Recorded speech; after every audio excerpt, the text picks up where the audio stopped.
కనికరాన్ని, దయను, కృపను, సమాధానం ఉంచి నడిపించునుగాక. ఆమేన్. మంచిది నాన్న. మనందరం కూడా యుద్ధము తెలివితోనూ జ్ఞానంతోనూ చేయాలి. మనందరం మెల్కీసెదెకు క్రమంలో 3వ భాగాన్ని నేర్చుకుంటున్నాం, 3వ సెక్షన్ని. మనం నిజంగా ఎంతో ధన్యులు. మనం నేర్చుకునే ముందులా ఒక మాట నేను మీకు చెప్పాలని నేను ఆశ కలిగి ఉన్నాను.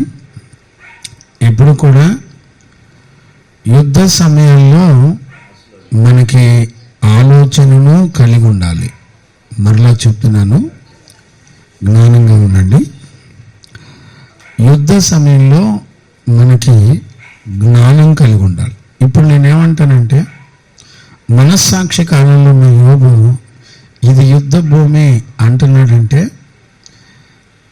యోబుకి ఎలా గ్రహింపు కలిగి నడిపించబడ్డాడు అంటే, యోబు దేవుని చేత మనస్సాక్షిలోనే బోధించబడ్డాడు. ఇప్పుడు చూడండి, యుద్ధం ఎప్పుడు కూడా బోధించబడి నేర్చుకొని మనం యుద్ధం చేయాలి. మళ్ళా చెప్తున్నాను చూడండి, బోధించబడాలి, నేర్చుకోవాలి, యుద్ధం చేయాలి. 3 భాగాలు జరగాలి. యుద్ధం చేయాలంటే అర్థం ఏంటి? యుద్ధంలో ఏముంటుందంటే శ్రమ ఉంటుంది. గుర్తుపెట్టుకోండి. ఇప్పుడు యుద్ధాన్ని మనం ఎలా గమనించవచ్చు అంటే, మొట్టమొదటిసారిగా మన యుద్ధం వినే దాని మీదే సాతాను యుద్ధం చేస్తాడు. దేవుడు మాట్లాడే మాటకే విని మనం అంగీకరించినప్పుడు వెంటనే సాతాను కూడా యుద్ధం చేస్తాడు. ఎలాగా?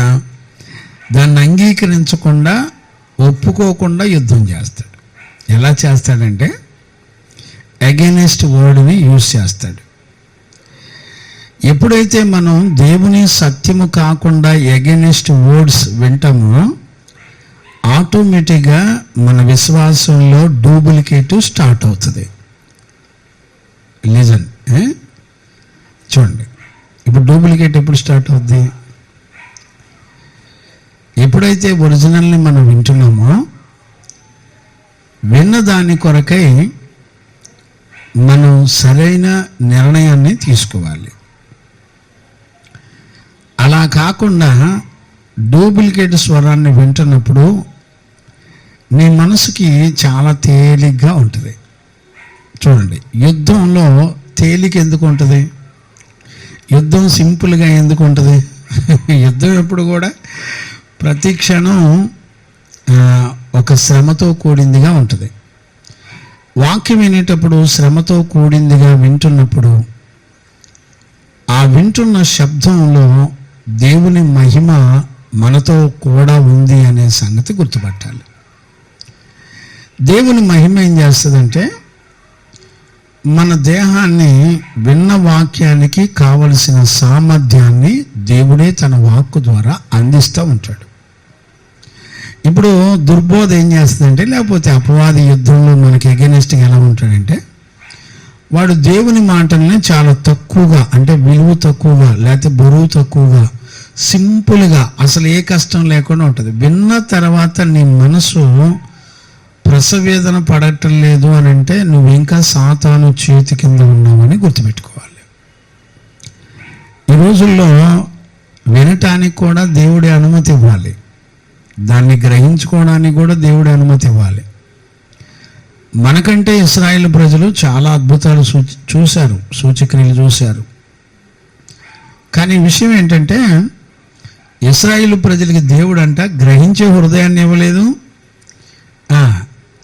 వినే చెవులు ఇవ్వలేదు, చూచే కన్నులు కూడా ఇవ్వలేదంట. అందుకని వాళ్ళంతా కూడా అరణ్యంలో రాలి చచ్చిపోయారు. చూసారా? జ్ఞానంగా అర్థం చేసుకోండి. అంటే ఇప్పుడు గ్రహించుకోవడానికి కూడా మనం ముందుగానే శ్రమ పడాలి. అంటే అర్థం ఏంటి? ఈరోజు నేను వాక్యం వినేటప్పుడు నా శరీరం చాలా బరువు తక్కువగా, విలువ తక్కువగా అది రిసీవ్ చేసుకుంటుంది అని దీన్ని ముందుగానే దేవుని అధికారానికి అప్పగించాలి. శరీరాన్ని, ప్రాణాత్మల్ని దేవునికి అప్పగించాలి. అంటే కొంచెం శ్రమపడి ఉంటే దాని ప్రతిఫలాన్ని తర్వాత చూడగలుగుతాం. నా మాట క్యాచ్ చేశారా? అందుకనే యుద్ధంలో ఎప్పుడు కూడా వినాలి, గ్రహించుకోవాలి, స్థిర నిర్ణయం తీసుకోవాలి. మనం విని వదిలేసామంటే ఇంకా మనం సాతాను కిందే ఉన్నామని అర్థం. అందుకని ఇప్పుడు ఈ మెల్కీసెదెకు యొక్క క్రమం చాలా పెద్ద ప్రకటన. ఇది అన్నిటికంటే అమూల్యమైంది కూడా. మనం నిన్నటి దినాన 7వ అధ్యాయంలో మనం ఈ మెల్కీసెదెకు క్రమం యొక్క రూట్ మ్యాప్ అంతా కూడా పౌలు ఆ రోజుల్లో ఉన్న ఇశ్రాయేలు ప్రజలతో చెప్పడాన్ని మనం చూస్తున్నాం. 1వ వచనం నుంచి 10 వచనాల వరకు మనం అందులో ఉన్న విషయాలు చూస్తూ వచ్చాం. ఈ 1వ వచనం నుండి 10 వచనాల వరకు ఉన్న దానిలో అసలు మెల్కీసెదెకు ఎంత గొప్పవాడో చెప్తున్నటువంటి విషయాలు ఉంటాయి. 10 వచనాల్లో ఆయన ఎంత గొప్ప ఆ విలువ కలిగినటువంటి శ్రేష్టమైనటువంటి వాడో, మెల్కీసెదెకు ఎంత గొప్పవాడో చెప్పడం జరిగింది. ఎక్కడి నుంచి అక్కడికి? 7వ అధ్యాయంలో, హెబ్రీ పత్రిక 7వ అధ్యాయం 1 నుంచి 7 వచనాలు. నేనేమంటానంటే, ఒక యాజకుని గురించి చెప్పేటప్పుడు ఆయన ప్రారంభించిన విధానం చూడండి ఎంత గొప్పగా ఉంటుందో. ఎలా ప్రారంభించాడంటే, ఆయన అబ్రహాము కంటే లేవి కంటే ఎంతో శ్రేష్టమైన వాడు, గొప్పవాడు అని చెప్పాడు. ఎలా రుజువు చేస్తూ చెప్పాడు మీరు గమనిస్తే, ఈ లేవి యొక్క సేవ కంటే, అహరోను క్రమము కంటే, లేవీయుల వంశంలో పుట్టినటువంటి యాజక సేవ కంటే మెల్కీసెదెకు యొక్క సేవ దీనికంటే ముందుగా ఉన్నది. గుర్తుపట్టండి. ఈ విషయాన్ని అబ్రహాము గ్రహించాడు. అంటే గ్రహించుకోవడానికి కూడా ఇప్పుడు ఎవరు సహాయం చేయాలి? దేవుడే సహాయం చేయాలి. చూడడానికి, వినటానికి, గ్రహించుకోవడానికి దేవుని ఆత్మే సహాయం చేయాలి. ఆయన సహాయం చేయకుండా ఏది కూడా మన దగ్గరికి రాదు. ఒకవేళ వచ్చినా కూడా అది మన దగ్గర పని చేయదు. మీరు జ్ఞానంగా అర్థం చేసుకోండి. అంటే ఇప్పుడు ఈ సమయాన్ని మనం ఎలాగో రికగ్నైజ్ చేయాలంటే, ఇది దేవుడు నాకు ఇందులో పాలు పంపులు ఇవ్వడానికి ఆయన నన్ను కనికరపడి దర్శిస్తున్నాడని గుర్తుపట్టాలి. అంటే ఇప్పుడు మనకు అర్థం కావాల్సింది ఏంటంటే, ఇప్పుడు ఈ మెల్కీసెదెకు యొక్క క్రమం యొక్క విలువ ఎంత గొప్పదో మొట్టమొదట మనకు అర్థం కావాలి. నిన్న హెబ్రీ పత్రికలో మనం 7వ అధ్యాయం 1 నుంచి 10 వచనాల్లో చదువుకున్నదంతా కూడా అదే. మెల్కీసెదెకు ఎంత విలువైన వాడో, ఎంత గొప్పవాడో, ఆయనకున్నటువంటి శక్తి సామర్థ్యాలు దేంతో కనెక్ట్ అయి ఉన్నాయో మొత్తం చెప్పుకుంటూ వచ్చాడు. ఆ తర్వాత లేవి క్రమం గురించి చెప్పుకుంటూ వచ్చాడు. అంటే ఇప్పుడు అబ్రహాముకు ఒక ప్రత్యక్షత ఎదురైంది. ఏంటిది అది అంటే, లేవి క్రమం కంటే ముందుగా ఏ క్రమం ఉంది? మెల్కీసెదెకు యొక్క క్రమం ఉంది. దానికోసం కాదు, వాళ్ళ లెక్క వేరే ఉంది. రైట్, మీరు ఇప్పుడు జ్ఞానంగా అర్థం చేసుకోండి. లేవి క్రమం ఎక్కడి నుంచి వచ్చింది? అబ్రహాములో నుంచి వచ్చింది. అవునా? లేవికి యాజకులంతా కూడా ఎక్కడి నుంచి వచ్చారంటే లేవి గర్భంలో పుట్టడం ద్వారా వచ్చారు. కానీ ఈ మెల్కీసెదెకు అలా రాలా. ఎలా వచ్చాడు ఆయన? దేవుని చేత నియమించబడిన వాడై వచ్చాడు.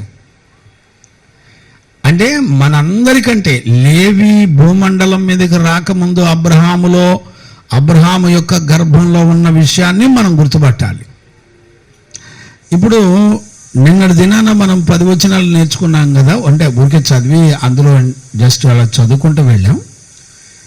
ఇప్పుడు మీకేం చేస్తానంటే, మళ్ళొక్కసారి నేను అది చదివిస్తూ చెప్తూ మనం 11వ వచనం నుండి మళ్ళా 19వ వచనం వరకు పార్ట్ 2లోకి వెళదాం. అలాగే 20 నుంచి 28 వరకు పార్ట్ 3, అంటే 3 భాగాల్లో మెల్కీసెదెకు యొక్క సర్వసంపూర్ణత అంతా ఇశ్రాయేలీయులకు చెప్పడం జరిగింది.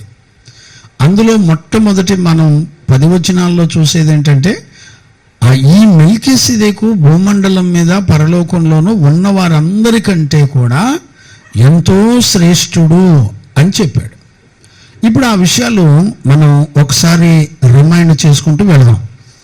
ఆ మాటలు మళ్ళొకసారి చదవండినా. 7వ అధ్యాయం హెబ్రీ పత్రిక 1వ వచనం నుండి మరలా ఒకసారి నేను కొంచెంగా రిమైండ్ చేస్తూ ముందుకు వెళ్తాను. ఈరోజు సెకండ్ సెక్షన్లోకి వెళ్ళి నేర్చుకుందాం. ఇప్పుడు చూడండి, ఎందుకు అబ్రహాముకు దేవుడు మెల్కీసెదెకు ప్రత్యక్షపరచబడ్డాడు అని అంటే, ఇక్కడ మనం చాలా మూల పురుషుడుగా అబ్రహాము నియమించబడినట్లుగా మనం చూడొచ్చు. లేవి అబ్రహాము యొక్క గర్భంలోనే ఉన్నాడు. దేవుడు 12వ అధ్యాయంలో, ఆదికాండం 12వ అధ్యాయంలో అబ్రహాముకు దేవుడు మాట ఇచ్చాడు. ఏమనిచ్చాడంటే, అబ్రహాము నిన్ను బట్టి వంశములన్నిటినీ, భూమండలం మీద వంశములున్న వంశములన్నిటిని కూడా ఆశీర్వదిస్తున్నాను అన్నాడు. చూడండి, అబ్రహాము యొక్క వాల్యూ ఎంత ఘనమైందో. అందుకని ఇశ్రాయేల్ ప్రజలంతా కూడా ఏమంటారంటే, మా పితరుడు అయిన అబ్రహాం ఎవరో తెలిసిన, ఆయన జీవము గల దేవుని స్నేహితుడు, ఆయన దేవునితో ముఖాముఖిగా మాట్లాడేవాడు, ఆయన నమ్మిన ప్రతిదీ కూడా మేమందరం అంగీకరించి చేరాల్సిందే అన్నంత స్పష్టత కలిగి ఉంటారు. అందుకనే ఇశ్రాయేల్ ప్రజలు ఎవరు ఎదురు ప్రశ్న వేసినా మేమెవరో తెలిసినా అబ్రహాము యొక్క సంతానం అంటారు వాళ్ళు. అంటే అబ్రహాముకి ఎంత విలువ ఉంది అని అంటే, ఈ భూమండలం మీద దేవుని సంపూర్ణమైన ప్రత్యక్షతలు పొందినటువంటి వాడు, దేవునితో మంచి స్నేహితుడుగా సాక్ష్యం పొందినటువంటి వాడు అబ్రహాం. ఆర్డినరీ పర్సన్ కాదు. అంటే ఇశ్రాయేలీల మధ్యలో ఏ వాల్యూ ఉందంటే అబ్రహాముకి, దేవుని తర్వాత ఇంకా ఎవరైనా ఉన్నారు విలువైన వ్యక్తి అంటే ఇశ్రాయేలు గోత్రాల ప్రజలందరికీ కూడా ఇంచుమించుగా అబ్రహామే దిక్కు. అంటే మా పితరుడు అని మాట్లాడతాడు. మూల పురుషుడు అని వాక్యమే చెప్తుంది. అబ్రహాము మూల పురుషుడు అని రాయబడింది. లేవీకి మూల పురుషుడు, వంశాలకు మూల పురుషుడు అని రాయబడింది. అందుకనే భూప్రపంచంలో ఇన్ని కోట్ల మంది ప్రజలు పుట్టడానికి కూడా కారణం, వాళ్ళందరూ దేవుని చేత ఆశీర్వదించబడ్డానికి కూడా కారణం ఏంటి అని అంటే అబ్రహామే. అబ్రహాముకు దేవుడు 12వ అధ్యాయంలో ఆ మాట ఒకసారి చదువునానా చిన్నమ్మ, అంటే నడిపింపులో ఆ మాట కూడా చదివితే మీకు చాలా సహాయంగా ఉంటుంది. 12వ అధ్యాయం మొదటి నుంచి చదవండి పోనీ. ఇప్పుడు చూడండి, నీ దేశము నుండి, నీ బంధువుల యొద్ద నుండి, నీ తండ్రి ఇంటి నుండి బయలుదేరి వెళ్ళండి, వెళ్ళుము. ఇప్పుడు చూడండి, ఎస్పెషల్లీ నిన్నొక్కడనే గొప్ప జనంగా చేస్తాను. చూడండి ఆ భాషని, పదాలను చూడండి. అంటే అక్కడ మాట్లాడుతున్న మాటలో ఉన్నటువంటి దేవుని సంపూర్ణతని గ్రహించుకోగలిగిన వ్యక్తి ఎవరు అంటే అబ్రహాం.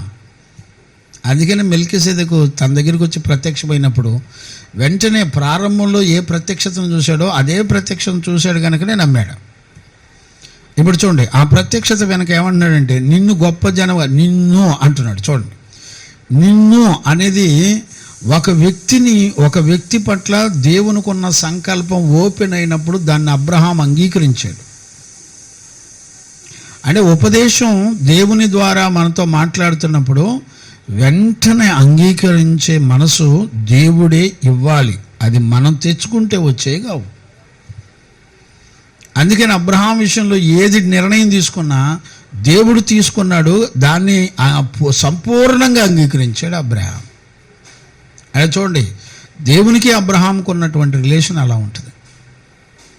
కంటిన్యూ చేసి నిన్ను ఆశీర్వదించి నీ నామాన్ని గొప్ప చేస్తాను నేను. నీవు ఆశీర్వాదముగా ఉంటావు. Very good. 7 ఆశీర్వాదాలు ఉన్నాయా? నిన్ను దూషించిన వాడిని నేను శపిస్తాను. ఇప్పుడు చూడండి, ఇప్పుడు ఈ భాష చూసారా? భూమి యొక్క సమస్త వంశములన్నీ కూడా. ఇప్పుడు ఆశీర్వాదం ఎక్కడి నుంచి వస్తుంది? అర్థమైందా మీకు? వంశాలు ఇంకా పుట్ల, వంశాలన్నీ ఎక్కడున్నాయి? అబ్రహాము గర్భంలో ఉన్నాయి. అబ్రహాము గర్భంలో ఉన్నటువంటి వంశాలు, పుట్టబోయే వంశాలనంట దేవుడు ఆశీర్వదిస్తానంటే నమ్మాడండి అబ్రహాం. మనమైతే నమ్ముతామా? మీకు లాజిక్ చెప్తాను. ఆదాము యొక్క పాపం ఎంతమందికి వచ్చింది? సకల భూమండలం మీద ప్రజలు, వంశాలు మొత్తం అందరికీ వచ్చింది. అవునా? అంటే ఇప్పుడు మనం ఇక పుట్టక మునుపు మనం అందరం కూడా ఎక్కడున్నాం? ఆదాముల్లో ఉన్నాం. ఇప్పుడు అబ్రహాముల్లో ఉన్నాయి సకల వంశాలు. మీరు గుర్తుపెట్టారా? ఇప్పుడు లేవి కూడా ఎక్కడున్నాడు ఇప్పుడు? అవునా? ఇప్పుడు లేవి కూడా అబ్రహాం కడుపులో ఉన్నాడు. ఇప్పుడు అబ్రహాం కడుపులో ఉన్నటువంటి లేవి ఎక్కడికి వచ్చాడు? 9, 7, 9 చూడు. అదేనా? హెబ్రీ పత్రిక 7వ అధ్యాయం.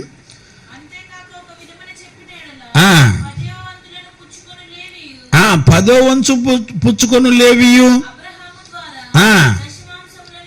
ఇప్పుడు చూడండి, లేవి కూడా దశమాంశాలు ఎవరికి ఇవ్వాల్సి వచ్చింది? అంటే మెల్కిసెదెకు ముందా, అబ్రహాం ముందా? లేవి క్రమం ముందా, మెల్కిసెదెకు క్రమం ముందా? ఇప్పుడు చెప్పండి, క్యాచ్ చేశారా నా పాయింట్?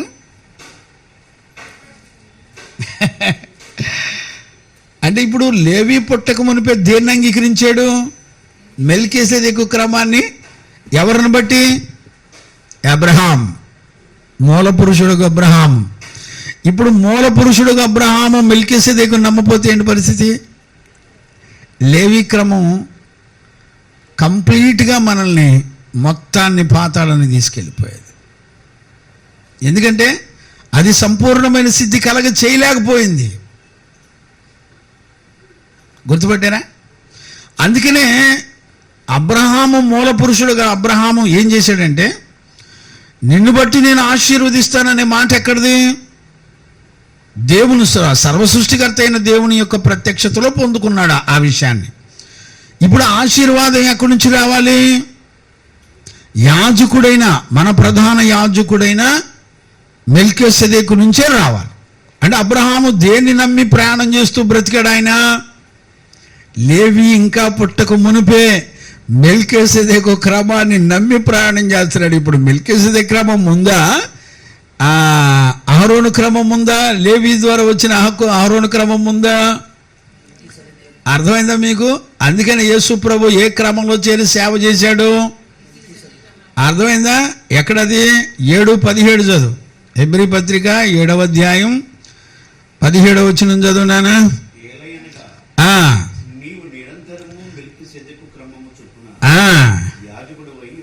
చూడండి, కన్ఫామ్గా చెప్తుంది వాక్యం. ఏమంటుంది? అయ్యా, నువ్వు నిరంతరము మెల్కిసెదెకు క్రమం చొప్పున యాజకుడవై ఉన్నావు. ఇప్పుడు ఏ వ్యక్తి అయినా దీవించబడాలంటే భూమండలం మీద అతనికి ఆశీర్వాదం ఎక్కడి నుంచి రావాలి? అర్థమైందా? మెల్కిసెదెకు క్రమంలో నుండే రావాలి. ఇప్పుడు ఈ మెల్కిసెదెకు క్రమాన్ని అంగీకరించింది ఎవరు? అబ్రహాము. మన పితరుడైన తండ్రి అబ్రహాము మెల్కిసెదెకు క్రమాన్ని అంగీకరించి, లేవి కూడా అబ్రహాము గర్భంలో ఉండే దశమాంసములు తీసుకెళ్లి మెల్కిసెదెకు క్రమానికి ఇస్తే, ఇప్పుడు మనం ఎవరికి ఇస్తున్నాం? అర్థమైందా? అంటే మొట్టమొదట దేవాది దేవుడు భూమండలం మీద జరగబోయే ఆ సంపూర్ణమైన సేవని ముందుగానే మన పితరులకు ముందుగానే దానిని ప్రత్యక్షపరిచాడు. పరిచిన తర్వాత అది ఎప్పుడు నెరవేర్చబడింది? కొత్త నిబంధనలో మనందరం కన్నులారా ఆ మెల్కిసెదెకుని చూసి ఆయన సేవని ఈ భూమండలం మీద ఆయన ప్రత్యక్షపరిచి, ఆ సేవ ఎలా చేయాలో అపోస్తులలో నుండి ఆయన సంపూర్ణంగా మెల్కిసెదెకు యొక్క సేవా విధానం మొత్తం అపోస్తుల్లో ప్రత్యక్షపరిచి చూపించాడు ప్రపంచానికి. అందుకని అపోస్తలుడైన పౌలు ఏమంటాడు, మేము ప్రకటించిన సువార్త కాకుండా, ఎక్కడది? గలతీ పత్రిక 1వ అధ్యాయం చదువునారు 6 నుంచి చదువులేకపోతే. యేసుక్రీస్తు యొక్క కృపను బట్టి మిమ్మలను పిలిచిన వానిని విడిచిపెట్టి నేను 6వ వచనం నుండి ఎందుకు చదివిస్తున్నానంటే, ఇక్కడ ప్రపంచంలో ఏం జరుగుతుంది అనేది, అంటే భిన్నమైన సువార్త అంటే ఏంటి ఇప్పుడు గమనించాలి మనం. అంటే గలతీలో 1:6, గలతీ 1:6, గలతీ సంఘం చాలా ఆశీర్వాదాలు కలిగిన సంఘం. దగ్గర 13 ఇంచుమించుగా 13-17 రకాల ఆశీర్వాదాలు కలిగిన సంఘం. అలాంటి సంఘాన్ని అంట భిన్నమైన సువార్త వచ్చి మార్చేసిందంట. ఇప్పుడు ఏ సువార్త ఎంతమందిని, ఇప్పుడు చూడండి, ఆదిమ అపోస్తులు సువార్త ప్రకటిస్తేనే వాళ్ళ దగ్గర విని ఎదిగినటువంటి వాళ్ళే భిన్నమైన సువార్త దగ్గర మోసపోయారు. కంటిన్యూ చేయనా? అది మరి ఒక సువార్త కాదు కానీ ఏ సువార్తనే. నేను అందుకనే మన విరోధి ఎవరు అంటే అపవాది టార్గెట్ ఎక్కడ చేస్తాడు? యేసుక్రీస్తునే టార్గెట్ చేస్తాడు. ఆయన నమ్మే విషయాలే టార్గెట్ చేస్తాడు. ఆయన చెప్పిన మాటలను విశ్వసించే విషయాల్లోనే వాడు టార్గెట్ చేస్తాడు. ఇప్పుడు పరిశుద్ధులు ఈ ఆయన గురించినటువంటి ఒక క్రమాన్ని మనం గనక ఉపదేశించడం మొదలు పెడితే వెంటనే దాన్ని నమ్మనీయకుండా అపవాది ఖచ్చితంగా యుద్ధాలు చేస్తాడు. అందుకని యుద్ధంలో మనం మన మనసు అంగీకరించకుండా శ్రమ పడుతూ ఉంటుంది. అట్టయితే ఎలాగా, ఎలాగైతే ఎలాగా అంటూ ఉంటుంది. మనం మన మనసుని గనక ఆ ఉపదేశ క్రమం వైపు మనసు గనక తిప్పగలిగితే అప్పుడు ఆ ఉపదేశంలో ఉన్న ఆశీర్వాదం మన శరీరంలోకి వచ్చి దానంతటికదే మన దేహాన్ని సిద్ధపరుస్తుంది. ఇప్పుడు సాతాను బాధ ఏంటి? యేసుక్రీస్తులో ఉన్నటువంటి సంపూర్ణతని అన్ని విధాలుగా అంగీకరించనీయకుండా మనలను మోసం చేస్తూ నడిపిస్తూ ఉంటాడు అపవాది. ఇప్పుడు మనకేం జరుగుతుంది? ఈ మెల్కీసెదెకు క్రమంలో ప్రధాన యాజకుడైన యేసుక్రీస్తు, ఎక్కడ చదువుతున్నావు నువ్వు ఇప్పుడు? కంటిన్యూ చేయి. మరి ఒక సువార్త కాదు కానీ చెరపగోరి కొందరున్నారంటే, ఆల్రెడీ కొంతమంది ఉన్నారు. కాక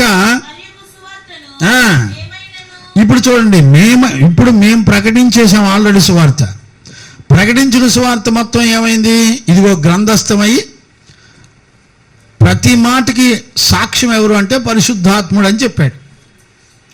అంటే పరలోకమందున్న దేవుని ఆత్మ ద్వారా అంగీకరించబడినటువంటి ప్రతి అక్షరం దేవుని ఆత్మ అంగీకరించి మనకు అనుగ్రహించబడినటువంటి పరిశుద్ధ గ్రంథంలో ఆదిమ అపోస్తుల ద్వారా ప్రకటించబడిన పరిచర్య అంతా కూడా లిఖించబడింది.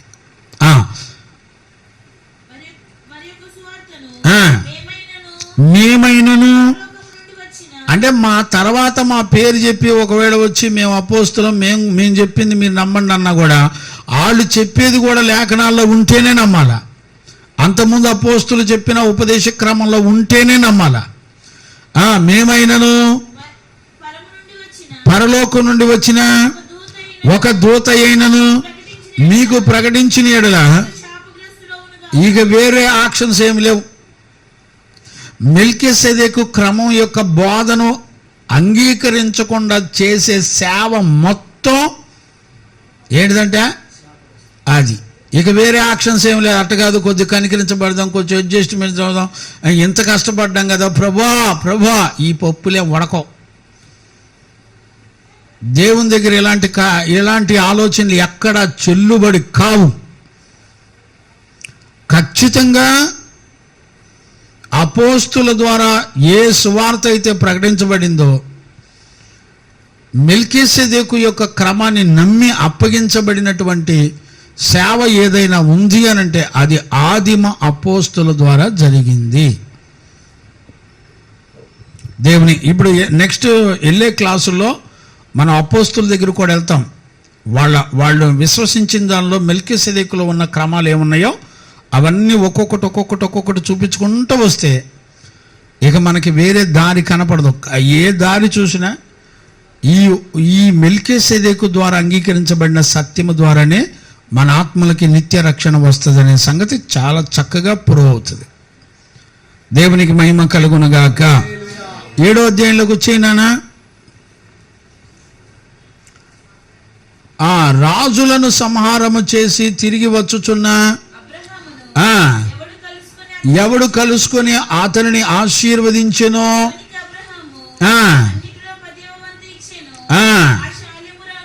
ఇప్పుడు గమనించారా, ఆశీర్వాదానికి ముందల ఏమిచ్చాడు అర్థమవుతుందా? ఇదేంటి నిబంధన? ఇశ్రాయేలు 12 గోత్రాల వాళ్ళకి 10వ భాగం. ఇప్పుడు కొత్త నిబంధనకి అన్లిమిటెడ్. నువ్వు ఎంత అనుకుంటే అంత. అంటే పాత నిబంధన పరిశుద్ధత కన్నా కూడా, పాత నిబంధన ప్రతిష్ఠ సమర్పణ కన్నా కూడా క్రొత్త నిబంధన అధికమైంది. అందుకనే కొత్త నిబంధనలో కృప వెంబడి కృప అని మనం చెప్పాం. అందుకనే నీతి ఎప్పుడూ కూడా కృప ద్వారా మనకు అనుగ్రహించబడుతుంది.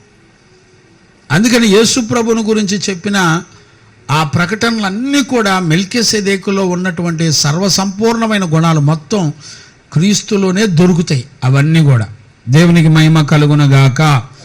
Praise the lord. హల్లెలూయా. చూడండి, మనందరం ఆ మాటల్ని కంటిన్యూ చేయ. అక్కడ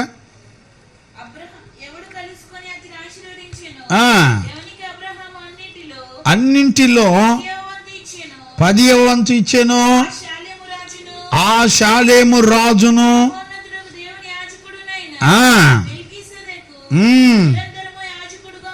ఉన్నాడు. ఇప్పుడు చూడండి, అతని పేరుకు మొదట ఏ రాజు అంట? నీతికి రాజు. గమనించారా? ఇప్పుడు నీతిని మనం ఎక్కడ చూడొచ్చు? ఇక్కడ చూడండి, ఆయన నీతికి రాజు ఒకటి. కంటిన్యూ చేయి. తరువాత ఇప్పుడు చూడండి, మొట్టమొదట నీతితో ప్రారంభించబడుతుంది. ఎందుకంటే నీతి అనేది దేవుని కృప ద్వారా పొందేటువంటిది. ఈ దేవుని కృప ద్వారా పొందే నీతి ఎక్కడ కనపడింది? యేసుక్రీస్తు యొక్క రక్త మాంసాల్లో కనపడింది. ఆయనలో ఉంది నీతి.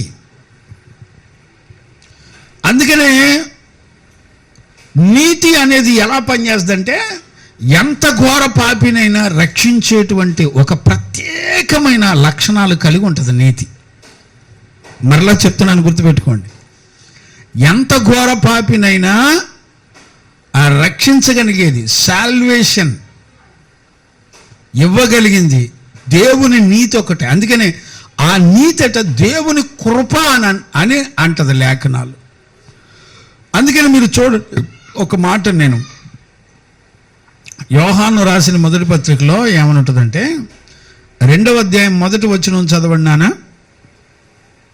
2వ అధ్యాయం, నా చిన్న పిల్లలారా, పాపము చేయకుండా ఉండుటకై నేను ఈ సంగతులు రాస్తున్నాను. ఇప్పుడు ఎవడైనా పాపం చేస్తే, ఇప్పుడు చూడండి, మెల్కీసెదెకులో ఉన్న నీతికి రాజు అనేటువంటి ఆ రాజు యొక్క లక్షణాలు ఎవరిలో ఉన్నాయి? గుర్తుపెట్టారా మీరు? అంటే భూమండలం మీద రాజుగా యాజకునిగా ఉండే ఆశీర్వాదాలు కేవలం అంటే నీతికి రాజు, సమాధానపు రాజు. నీతికి రాజు అంటే ఏంటి? ఆ నీతికి రాజు అయినటువంటి ఆయన ద్వారా ఒక పాపికి నిత్య రక్షణ అనుగ్రహించబడుతుంది. సాల్వేషన్ వస్తుంది, రక్షణ వస్తుంది. మనం నీళ్ళలో మునిగొత్తే రక్షణ రాదు. చాలామంది బాప్తీసం తీసుకుంటే రక్షణ వచ్చేస్తుంది అనుకొని భ్రమపడుతున్నారు. అది ఒక సూచన మాదిరి, ఒక సూచనకి గుర్తుగానే దాన్ని నీటి బాప్తీసం అన్నారు. రక్షణకు సూచన ఏంటి? నీటి బాప్తీసం. కానీ రక్షణ అనేది ఎక్కడి నుంచి వస్తుంది అని అంటే, నీతికి రాజు అయినటువంటి షాలేము దగ్గర నుంచి వస్తుంది, సమాధానకర్త రాజు. ఇప్పుడు చూడండి, ఇక్కడ కొత్త నిబంధనలో లేకపోతే మెల్కీసెదెకు యొక్క సేవలో ఏమున్నాయనంటే, రెండు కార్యాలు జరుగుతాయి. ఒకటి, రాజుగా ఆయన కార్యాలు చేస్తాడు, అధికారం చేస్తాడు మన మీద, సర్వసంపూర్ణమైన అధికారం ఆయనకు ఉంటుంది. రెండవది యాజకుడు. సమాధానం అంటే ఏంటి? సమాధానానికి కర్త అంటే ఏంటి? అర్థమైందా? సమాధానం అంటే అర్థం ఏంటంటే, ఎంత ఘోర పాపినైనా ఆయన యాజకత్వపు సేవలో మన జీవితానికి గొప్ప సమాధానం ఇస్తాడు. మీరు ఒక లాజిక్ గుర్తుపట్టండి. యేసు ప్రభు భూమండలం మీద పుట్టినప్పుడు ఏమని రాయబడింది? లూకా సువార్తలో, ఇదిగో భూమండలం మీదకి అందరికీ కలగబోవు మహాసంతోషకరమైన సువర్తమానము, ఇది సమాధానం, భూమి మీద ఉండు ప్రజలందరికీ సమాధానము కలుగు.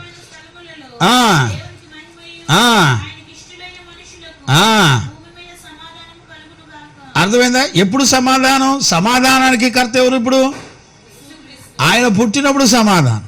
అవునా? ఆయన పుట్టినంటేనే మనకేమివ్వడానికి వచ్చాడంట? సమాధానాన్ని ఇవ్వడానికి వచ్చాడు. చూడండి, మొట్టమొదటి ఏం జరగాలి? నీతి. అంటే నీతి అంటే ఏంటి? ఎంత ఘోర పాపినైనా పాపిని పాపిగా చూడకుండా అతనికి రక్షణ ఇచ్చి అతనిని నూతన జన్మానుభవంలో నూతన సృష్టిగా మార్చడం అనేది దేవుని నీతి. ఇప్పుడు నీతికి రాజుగా ఆయన వచ్చి చేసే పనులవే. సమాధానం అంటే ఏంటి? ఇప్పుడు సమాధానం అంటే ఆయన యాజకత్వపు సేవలో మన జీవితాలకి నిత్యము నిరంతరము గొప్ప నెమ్మది కలగజేస్తుంది, సమాధానం కలిగజేస్తుంది. ఆయన పుట్టడం ద్వారా సమాధానం. ఆయన చనిపోయిన తర్వాత వెళ్ళేటప్పుడు కూడా ఏమని చెప్పాడు? మీకు సమాధానము కలుగునుగాక అన్నాడా లేదా? ఎక్కడది? మత్తయి సువార్తలోనా? ఆరోహణమై వెళ్ళేటప్పుడు ఆయన ఏమంటాడు? నా శాంతిని సమాధానం మీకు అనుగ్రహిస్తున్నాను అంటాడు.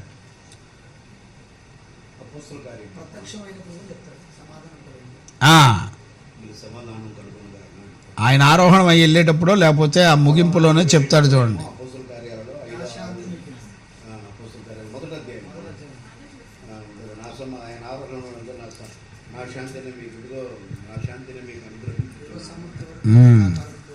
ఆమేన్. దేవుని అంటే చూడండి, అంటే ప్రారంభంలో సమాధానం, ముగింపులో కూడా సమాధానం ఇచ్చేది ఎవరు? ఇప్పుడు.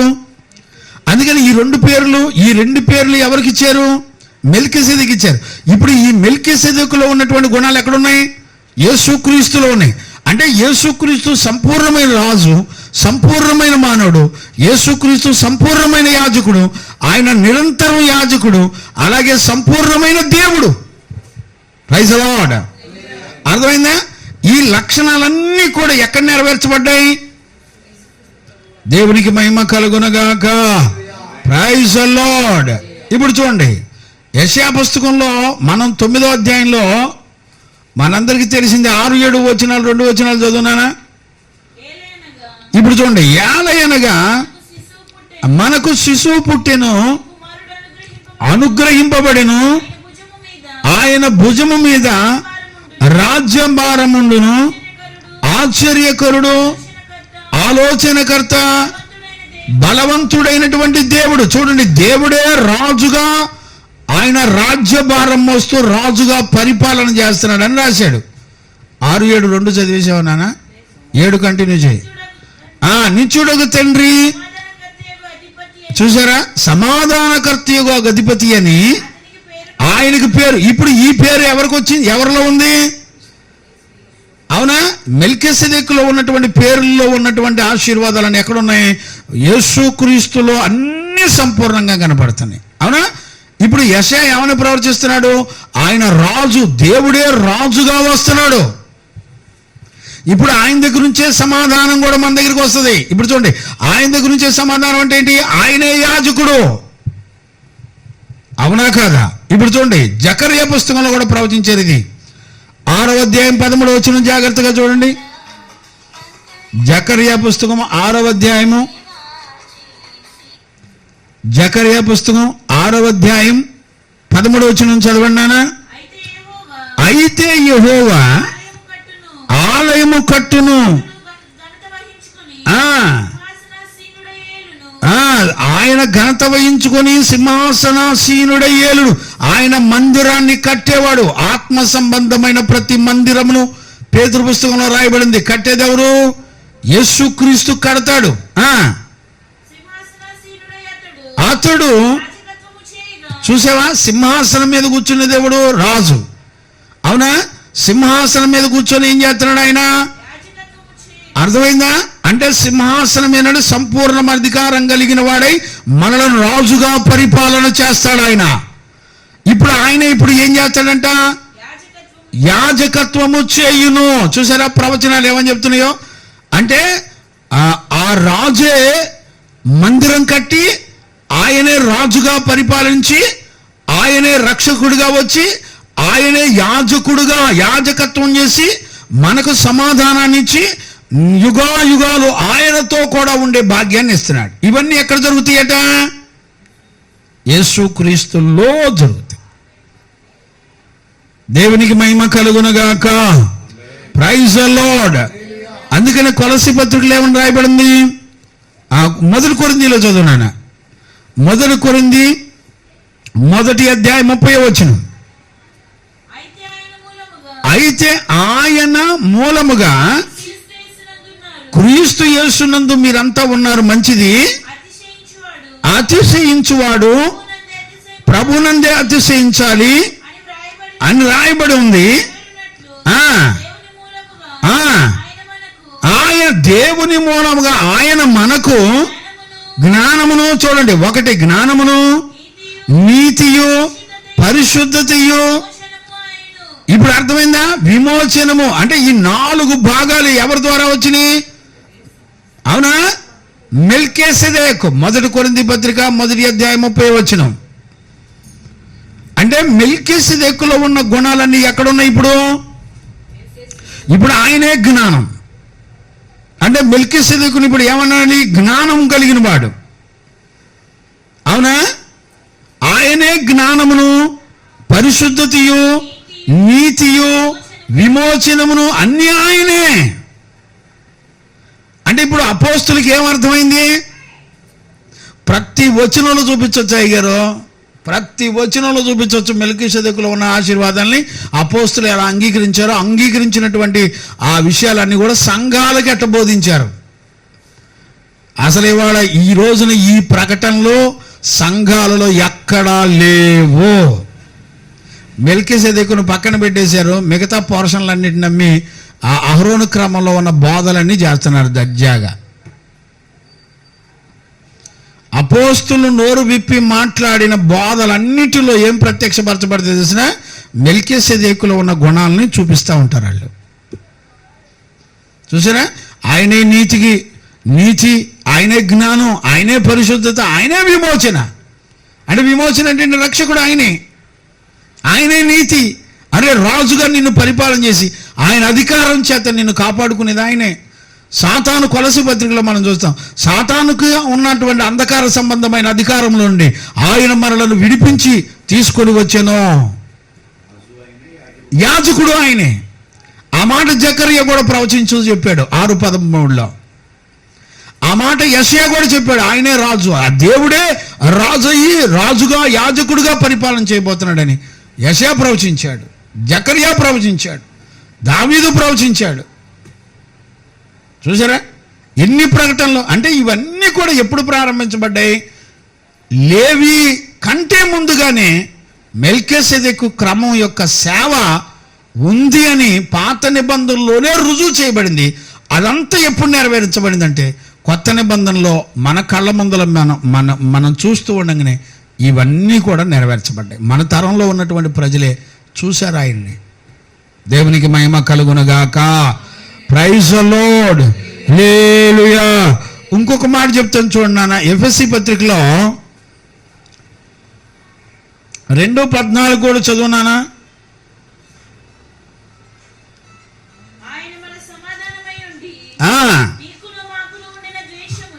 ఆయన మన సమాధానమయ్యుండి మీకును మాకును ఉన్న ద్వేషమును అనగా విధి రూపకమైన ఆజ్ఞల యొక్క ధర్మశాస్త్ర తన తన శరీరమందు కొట్టివేయుట చేత పడగొట్టి. ఇప్పుడు చూడండి, మనలందరినీ కూడా అతి పరిశుద్ధ స్థలంలోకి నడిపించడానికి ఏకం చేసేసాడంట. అంటే మెల్కీసెదెకు క్రమాన్ని గనక అంగీకరించకపోతే ఆయన మనలందరినీ అతి పరిశుద్ధ స్థలంలోకి నడిపించినట్టుగా ఆయన మెల్కీసెదెకు క్రమం ద్వారా అంగీకరించబడిన సేవలో ఒక వ్యక్తి ఎక్కడికి వెళ్తాడంటే అతి పరిశుద్ధ స్థలంలోకి వెళ్ళిపోతాడు. లేకపోతే ఇంతే సంగతులు. చూసేవాడు ఎవడున్నాడు అయ్యగారు, ఉపదేశాన్ని చూసేవాడు ఎవడున్నాడు, చదివేవాడు ఎవడున్నాడు, దాన్ని అర్థం చేసుకునేవాడు ఎవడున్నాడు? ఏమో, యేసయ్యకే తెలియాలి. ప్రైజ్ ది లార్డ్, హల్లెలూయా, దేవునికి మహిమ కలుగునగాక. అందుకనే లేవి యొక్క సేవ, యాజకత్వపు సేవ అంతా కూడా, అహరోను క్రమం అంతా కూడా మనుషుల ద్వారా, లేవి వంశంలో పుట్టిన వాళ్ళ ద్వారా మాత్రమే జరిగింది సేవ. కానీ ఈ మెల్కీసెదెకు సేవ అసలు ఇది ఎప్పుడు ప్రారంభించబడిందో, ఇది ఎప్పుడు ముగించబడిందో ఇప్పుడు తెలియదు. దానికి ప్రారంభం ముగింపు చెప్పలే అసలు. అర్థమైందా మీకు? అసలు ఇది ఎప్పుడు ప్రారంభమైందో కూడా చెప్పలే. పోనీ ఇది ఎప్పుడు ఎండ్ అయిపోద్దో కూడా అసలు దాఖలాలు లేనే లేవు. అంటే దీన్ని స్థాపించింది ఎవరు అని అంటే దేవుని చేత ఎన్నిక చేయబడి స్థాపించబడింది. ఆ కాలాల అనుగుణంగా నెరవేర్చబడినప్పుడు అవన్నీ కూడా ఎక్కడ చూపించాడంటే యేసుక్రీస్తులో చూపించాడు ఈ క్రమాలన్నింటినీ. అందుకని ఇప్పుడు కొత్త నిబంధనలో, అందుకని అపోస్తలుడైన పౌలు హెబ్రీ సంఘానికి రాస్తూ ఆ 5వ అధ్యాయం 9వ వచనం చదువునాను. మళ్ళీ ఒకసారి నేను ఆ మాటలు జ్ఞాపకం చేస్తాను. నేను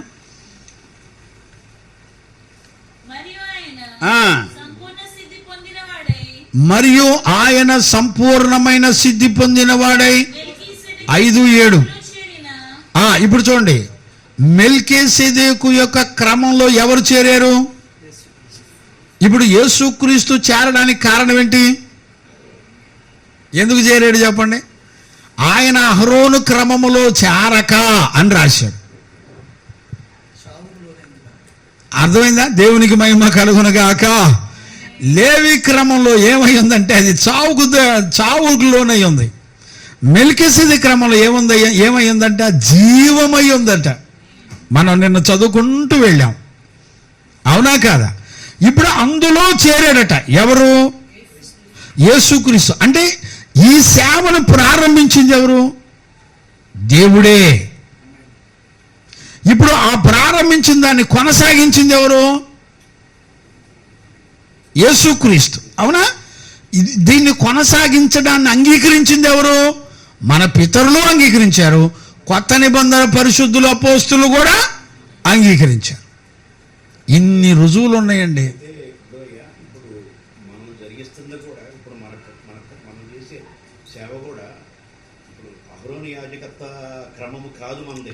మంద కాదు, ఖచ్చితంగా అవి ఈ అన్ని కూడా రన్నింగ్ లో వచ్చేటప్పుడు వస్తాయి, ఓపెన్ అయిపోతుంది.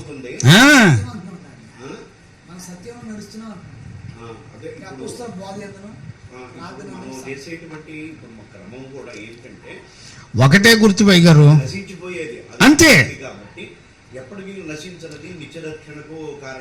ఇప్పుడు ఇక్కడ మూలం అదే. ఇప్పుడు మనం ఏం తెలుసుకుంటున్నామంటే యేసుక్రీస్తు కూడా మెల్కీసెదెకు క్రమంలో చేరి సేవ చేస్తే తప్ప ఒక ఆత్మకి నిత్య రక్షణ రావా. అంటే ఇప్పుడు మనకు పునాది ఏమై ఉండాలి? ఒక మెల్కీసెదెకు దగ్గర మనం బోధ విని పెరిగి ఆ మెల్కీసెదెకు దగ్గర నుంచి పంపబడిన వాళ్ళపై సేవ చేయాలి. ఈ సేవకు మూలమేంటి? యేసుక్రీస్తు మాదిరి. ఆయన తన అడుగు జాడలను మనకు ముందు మాదిరిగా పెట్టిపోయెను. ఇప్పుడు ప్రతి ఒక్కళ్ళు కూడా ఎక్కడికి రావాలి? మెల్కీసెదెకు క్రమంలో సేవ చేస్తున్న దైవజనుడు మన వెనక ఆత్మీయ నాయకుడై ఉండి తీరాలి. ఇలా ఉంటే ఓకే, వీ హ్యావ్ ఆల్సో మనం మెల్కీసెదెకు క్రమం యొక్క క్రమంలోనే మనం నడిపించబడుతున్నాము. ఎందుకంటే ఆ క్రమాన్ని అబ్రహాం అంగీకరించాడు.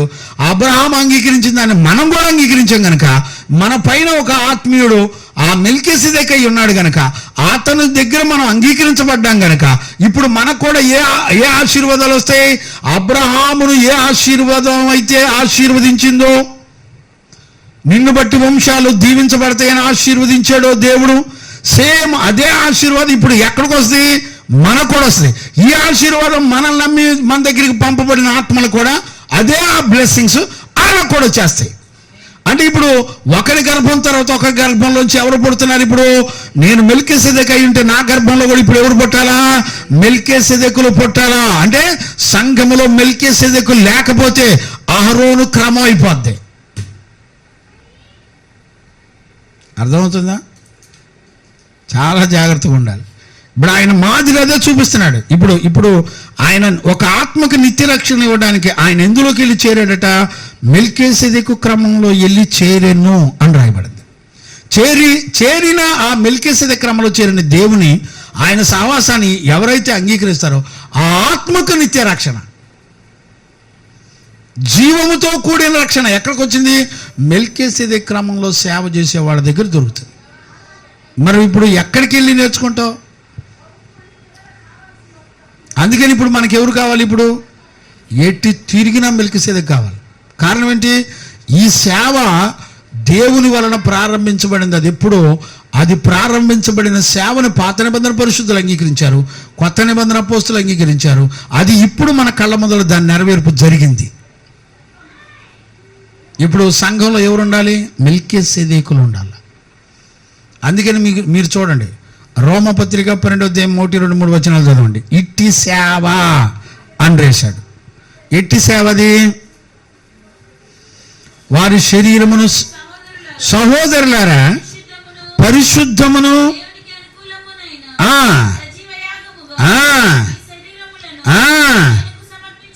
ఆయనకు సమర్పించుకొనుడని. ఇప్పుడు చూసారా, దేవుని వాత్సల్యములను బట్టి మిమ్మల్ని బతిమాలుకొనుచున్నాను.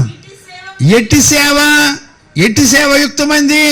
బలిపీఠం మీద సజీవ యాగంగా వాళ్ళ ప్రాణాత్మ దేహ శరీరాలు దేవుని చిత్తం చేయడానికి, మెల్కీసెదెకు క్రమానికి నపుంసకులుగా అయిపోవడానికి, నపుంసకులుగా జీవించడానికి అప్పగించుకుంటారో అట్టి సేవ దేవునికి ఇష్టమైంది, దేవుని చేత అంగీకరించబడేటువంటి సేవ. అందుకని నేను సేవకు వచ్చినప్పుడు ప్రభుని అడిగా, 12 మందిని అపోస్తులు ఇస్తానంటే సేవ చేస్తా అన్న. 12 మందిని పరిశుద్ధుల్ని కని చచ్చిపోవాలా. నా జీవితంలో నా యాత్ర ముగించే లోపల 12 మందిని కనాలి. ఎప్పటికి 4 అయ్యారు. ఇది ఒక 5వ ఉద్యమం. ఇంకా ఎన్ని 7 కావాలి. ఎప్పుడు అవుతాయో ప్రభు ఆ భాగ్యం నాకు ఇస్తాడో లేదో ఇక ఆయనకే తెలియాలి. ప్రైజ్ ది లార్డ్, హల్లెలూయా. పాత నిబంధన పరిశుద్ధులలో ఏం జరిగింది మీకు ఒకసారి మీకు జ్ఞాపకం చేస్తాను. చూడండి, లేవి పుస్తకం చదవండి, 9వ అధ్యాయం 7వ వచనం చదవండి. 12, 1, 2, 3 వచనాలు. రోమా 12, 1, 2, 3 వచనాలు. ఆ తర్వాత లేవి 9, 7 చదువునానా. ఇప్పుడు చూడండి, ఎవరు అంటున్నారు? మోషే యాజకుడు ఏమంటున్నాడు? అహరోను లేవి వంశస్థులను అంటున్నాడు. అదే యాజకుల్ని అంటున్నాడు. ఏమంటున్నాడు? లేవీల్ని, అహరోను నువ్వు బలిపీఠం దగ్గరికి వెళ్ళు. ఇప్పుడు అహరోను ఎవరి కొరకు పాప పరిహారార్థ బలి చేయాలి? ఇప్పుడు ప్రజల కొరకు చేయాలి. అవునా? చదువు నాన్న. అర్పించి అదేంటి మధ్యలో? ఇప్పుడు యాజకుడు కూడా ఎవరు అంటున్నాడు? మోషే ఏమంటున్నాడు? యాజకులమైన లేవీలమైన కూడా మనం కూడా నెంబర్ 1 కిలాడి దొంగలవరేనా నువ్వు నేను మన అన్నీ కలిపి బలి అర్పించ అంటున్నాడు. 9, 7 అర్థమైందా మీకు? కానీ ఇలాంటి సిస్టమ్ ఎక్కడ లేదు? మెల్కీసెదెకులో లేదు. ఆయన ఒక్కడే నిరంతర యాజకుడు, ఆయన ఒక్కడే పరిశుద్ధుడు. గమనించారా? ఇప్పుడు ఏది శ్రేష్టమైంది? ఏ సేవ శ్రేష్టమైంది? ఇప్పుడు చెప్పండి. అర్థమైందా? ఇప్పుడు దీనిలో మనం కూడా ఇందులో ఏముంది? లేవీలో లేవీలో యాజకుడు కూడా పాపే కనుక అతను కొరకు కూడా ఏం చెల్లించమన్నాడు మోషే? ఒరే నాయనా, అహరోను, నీ నిమిత్తం కూడా తగలబెట్టు. నువ్వు నేను మనమేం పెద్ద మొనార్కులేం కాదులే, కానీ మన కొరకు కూడా బలి చెయ్యి అన్నాడు. అర్థమైందా మీకు ఇప్పుడు? అంటే యాజకుడికే దిక్కులేదు అక్కడ లేవీలో. లేవి యాజకత్వపు సేవలో యాజకుడు కూడా పాపిగా ఉంటున్నాడు. అర్థమైందా? అందుకని కొత్త నిబంధన సేవలో మెల్కీసెదెకు అంటే ఏంటి? దేవుడే. ఇది అందరూ కాదు, ఆయన అనుగ్రహం పొందిన వారు మాత్రమే. ఈ మాట ఎక్కడ ఉంటుంది? మనం ఇందాక చదువుకున్నాం కదా, ఎక్కడది? అనుగ్రహం పొందిన 19లోనా? 19:12.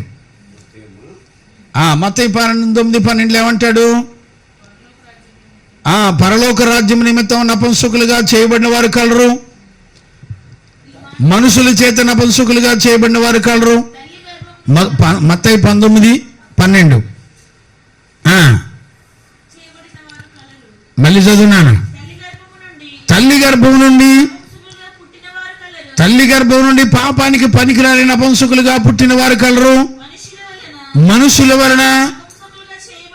ఇప్పుడు మనందరం చెక్కగాళ్ళు అంటామే ట్రైన్లో, వాళ్ళే వీళ్ళంతా మనుషుల వలన నపుంసకులుగా చేయబడిన వాళ్ళు, లేకపోతే తల్లి గర్భంలోనే నపుంసకులుగా పుట్టిన వాళ్ళు. అంటే నపుంసకులు అంటే ఎవరు? పాపానికి పనికిరారు, షండులు అంటారు. పాత నిబంధనలు షండులు అంటారు. కంటిన్యూ చేయి. పరలోక రాజ్యము నిమిత్తము అంటే ఇది ఎక్కడ? రోమా 12:1-2-3 వచనాలు. తమ్మును తామే పరలోక రాజ్యము నిమిత్తం పరిశుద్ధతకు అప్పగించుకొని బ్రతికేవాడు. ఇప్పుడు సంఘంలో ఎవరు ఉండాలి? అర్థమైందా? పాపానికి పనికిరానోళ్ళు అయి ఉండాలి. ఇప్పుడు మెల్కీసెదెకు క్రమం అంటే ఏంటి? లోకానికి పాపానికి పనికిరాని సంపూర్ణమైన ప్రతిష్ఠ కలిగిన వాళ్ళు అయి ఉండాలి. ఎవరైనా సరే, ఏ దేహమైనా సరే. ఇప్పుడు మీ ముగ్గురు ఆ పని చేస్తారేమో. దేవా సోదరం సోదరం సోదరం సోదరం దేవునికి స్తోత్రం. నా చెవులకి వినపడిందంటే దూపం ఎత్త పోయి, అయ్యా ముగ్గురు స్తోత్రం నాయన, ఆత్రం నాయన అంటా పోయి. అతి శ్రేష్టమైంది. చూడండి, మీకు ఒకటి గుర్తుపెట్టుకోండి. మెల్కీసెదెకు ఉన్నప్పుడు ఏం జరుగుతుందంటే రాజరికపు సేవ జరుగుతుంది, యాజకత్వపు సేవ, రెండు జరుగుతాయి. అంటే రాజరిక సేవలో దేవుని అధికారం చేత శత్రు చేతుల నుంచి మనల్ని విడిపించి రక్షించే విమోచన జరుగుతుంది. యాజకత్వపు సేవలో ఏం జరుగుతుంది? సమాధానం కలుగుతుంది. ఏం స్టేట్మెంట్స్ అండి ఇవన్నీ కూడా. దేవునికి మహిమ కలుగునుగాక. Praise the Lord. ఇది చాలా గొప్ప ఆశీర్వాదాలండి. ఈ ప్రతిష్ట కలిగిన వాళ్ళు ఖచ్చితంగా సంఘంలో ఉండి తీరాలి. గుర్తుపెట్టుకోండి. ఏ సంఘంలో అయితే ఉండరో ఈ ప్రతిష్ట, డోంట్ టాక్, లిజన్, ఈ ప్రతిష్ట ఎక్కడైతే ఉండదో అదంతా అహరోను క్రమం కింద మారిపోద్ది. ఆటోమేటిక్గా మనం ఏం చెప్పక్కర్లా, వెళ్ళిపోతానే ఉంటుంది. అర్థమవుతుందా నాన్న? అన్నిటినీ ద్వేషించి. అందుకని స్త్రీ అంట పెళ్ళి అయినది ఎవరిని సంతోషపెట్టిందంట? తన భర్తను సంతోషం. పెళ్ళి కాకపోతే చూసావా ఎట్లా ట్రాన్స్ఫర్ అయిపోయిందో. ఒకవేళ స్త్రీలు కనుక పెళ్లి చేసుకోలేదనుకోండి, చేసుకోకుండా దేవుని కొరకు నాజూరు చేయబడ్డారు అనుకోండి, నాజూరు చేయబడితే ఏమవుతారు ఇప్పుడు వాళ్ళు? అర్థమైందా? దేవుని సంతోషం ఏంటి? పాపిని రక్షించి యుగయుగాలు పరలోకంలో ఆయనతో కూడా ఉంచటమే దేవునికి సంతోషం. అవునా? పాపి తన పాపంలో చనిపోట ఆయనకి ఏమాత్రమూ సంతోషం లేదు, కానీ పాపి తన పాపం నుండి మనసు మార్చుకొని రక్షించబడ్డమే దేవునికి సంతోషం. అవునా? ఈ సంతోషమైన పని ఎవరు చేస్తారు?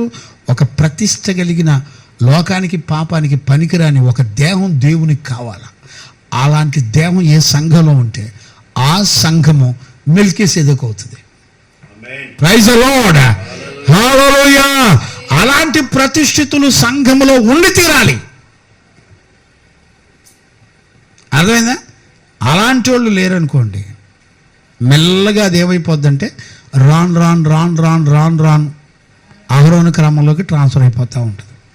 ముగింపుకి వెళ్ళిన తర్వాత ప్రభువా నీ నామలో టచ్ అన్నాం, బొచ్చులు అన్నాం, గిన్నెలు అన్నాం, ప్రభువా అసలు గిన్నెలు మొత్తం ఎత్తాం ప్రభా, దించు దించు అని అంటాం.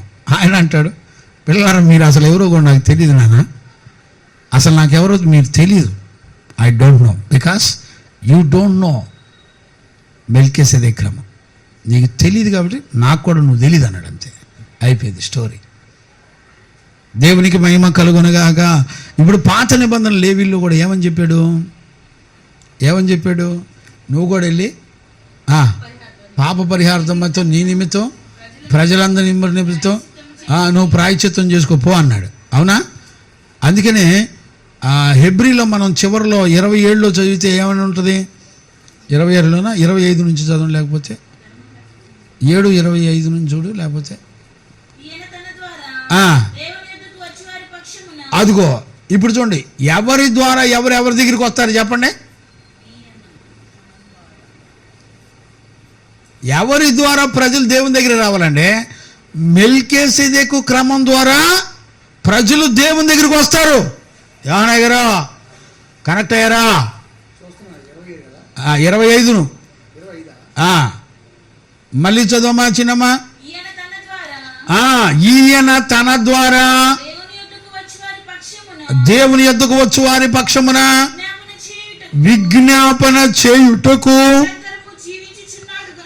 చూసారా? విజ్ఞాపన చేయటానికి నిరంతరము జీవించుచున్నాడు గనక వారిని సంపూర్ణంగా రక్షించుటకు దేవునికి మహిమ కలుగునగాక. ఎవరు? ఈ మెల్కీసెదెకు. మనం ఇంకా అక్కడ దాకా వెళ్ళలేదులే, 7వ అధ్యాయం చివరి దాకా వెళ్ళలేదుగా.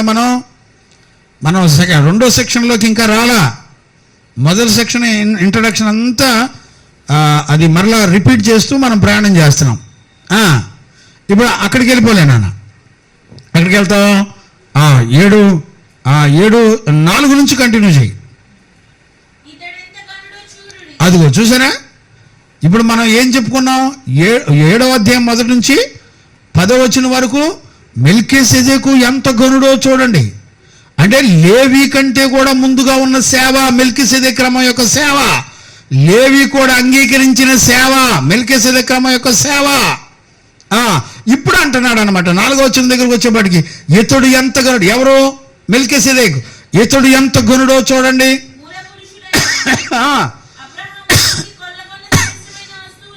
కొల్లగొన్న శ్రేష్టమైన వస్తువులలో 10వ వంతు ఇచ్చెను.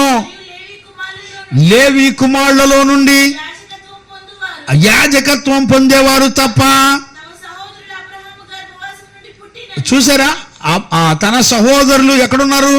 అబ్రహాము యొక్క గర్భవాసంలో ఉన్నారు వాళ్ళు.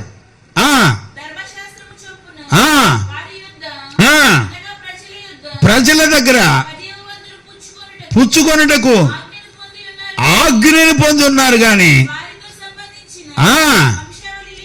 ఇప్పుడు చూడండి, ఈయనెవరు? వంశావళి లేనోడు. ఈయనకి తల్లి లేదు, తండ్రి లేదు, వంశావళి రికార్డుల్లో ఉండవు. ఇప్పుడు యేసు ప్రభు కూడా తల్లి తండ్రి రికార్డుల్లో వంశావళులు కానీ ఏమీ లేవు. అంటే ఆయన పుట్టింది అంటే ఇక్కడ 2 భాగాలు. ఒకటేమో సంపూర్ణ దేవుడు, ఒకటేమో సంపూర్ణమైన మానవుడు. మానవుడుగా ఆయన డీటెయిల్స్ అన్నీ ఉన్నాయి, కానీ సంపూర్ణ దేవుడుగా ఆయన డీటెయిల్స్ ఏవి? There is no recorded. అందుకనే మెల్కీసెదెకు ఏమి లేదు, తల్లి లేరు, తండ్రి లేరు, ఆయన వివరాలు వంశావళి ఏమీ లేవు. ఈయన నిరంతర యాజకుడు, నిరంతరం రాజు యాజకుడు, 2 సంపూర్ణతలు కలిగినాడు. లేవి అయితే ఒకదానిలోనే యాజక వంశంలో పుట్టాడు కాబట్టి లేవి యాజకుడు అయ్యాడు, అంతవరకే. ఈయన అలా కాదు, నిరంతర యాజకుడు. ఇప్పుడు కంటిన్యూ చేయి. లేనివాడైనా పుచ్చుకొని, ఇప్పుడు చూడండి, వాగ్దానములు పొందిన వారిని దేవునికి మహిమ కలుగునగాక. అర్థమైందండి? ఆశీర్వాదాలు ఎక్కడి నుంచి రావాలి? మెల్కీసెదెకులో ఉన్నటువంటి ఆశీర్వాదాలు, దీవెనలు అబ్రహాములోకి వచ్చినట్టు ఇప్పుడు మనకు కూడా రావాలి. రైట్, కంటిన్యూ చేయి. ఇక వెళ్ళిపోదాం, మనం ముందుకు వెళ్ళిపోదాం.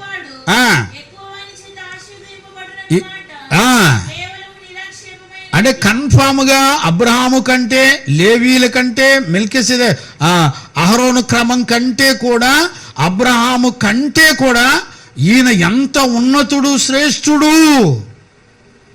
మెల్కీసెదెకు క్రమం. చూడగా 10 వంతులను పుచ్చుకొనుచున్నారు. అది అయితే ఈ క్రమము చూడగా, అంటే ఈ క్రమంలో ఏమవుతున్నాయి? పాపములు పరిహరించబడుతున్నాయి, పరిశుద్ధపరచబడుతున్నారు. ఇది యుగయుగాలు జీవించేటువంటి ఆశీర్వాదాలకు సంబంధించిన క్రమం, మెల్కీసెదెకు క్రమం. పొందినవాడు పుచ్చుకొనుచున్నాడు. అంతేకాక ఎడల లేవియు ఇచ్చాడు. లేవి కూడా అబ్రహాము గర్భంలో ఉండి దశమాంశములు మెల్కీసెదెకుకు ఇచ్చేశాడు. ఎలాగనగా కలుసుకున్నప్పుడు అదిగో లేవి తన పితరుడైన అబ్రహాము యొక్క గర్భంలో ఉండెను. అయిపోయింది. ఇక్కడ 10 వరకు మనం నిన్న చెప్పుకుంటూ వచ్చాం. ఇప్పుడు 11లోకి వెళ్ళను. ఇప్పుడు 11లో చాలా, అంటే మెల్కీసెదెకు యొక్క యాజకత్వపు సేవ ఎందుకు అవసరమైందో చెప్తాడు. ఇది సెకండ్ సెక్షన్. ఇందులోనే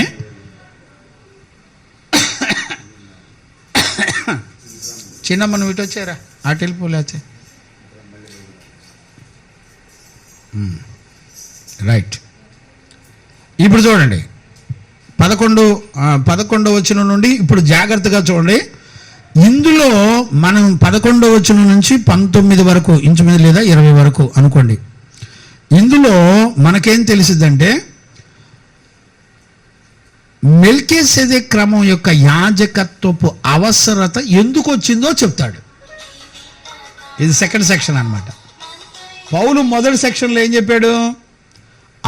ఈ మెల్కీసెదెకు యొక్క సేవ ఎంత ఘనమైందో, మెల్కీసెదెకు ఎంత ఘనుడో, ఆయన ఉన్నతమైన విలువలన్నీ కూడా ఎంత గొప్పయో, అవన్నీ మెల్కీసెదెకులో ఉన్న గుణలక్షణాలన్నీ ఎక్కడ ప్రత్యక్షపరచబడ్డాయంటే యేసుక్రీస్తులో ప్రత్యక్షపరచబడ్డాయని మనం మొదటి 10 వచనాల్లో చదువుకున్నాం. ఇప్పుడు రెండో సెక్షన్లో ఏం చదువుకున్నామంటే ఈ మెల్కీసెదెకు క్రమం యొక్క సేవ ఎందుకు అవసరమైంది ఇప్పుడు అనే మాటలు ఇప్పుడు 11వ వచనం నుంచి బయటకు వస్తాయి. చదవండి, కంటిన్యూ చేయండి.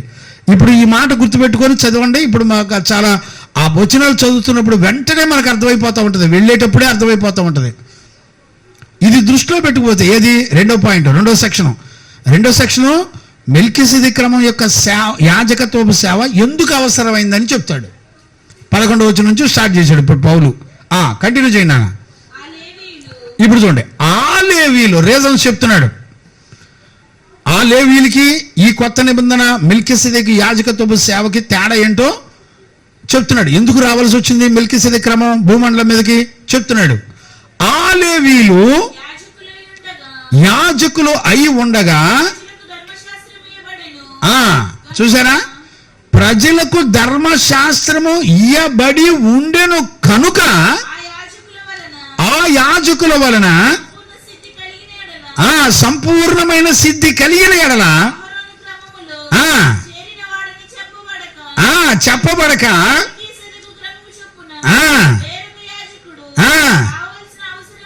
ఇప్పుడు వేరొక యాజకుడు ఎందుకు రావాల్సి వచ్చింది? ఇప్పుడు అర్థమైందా?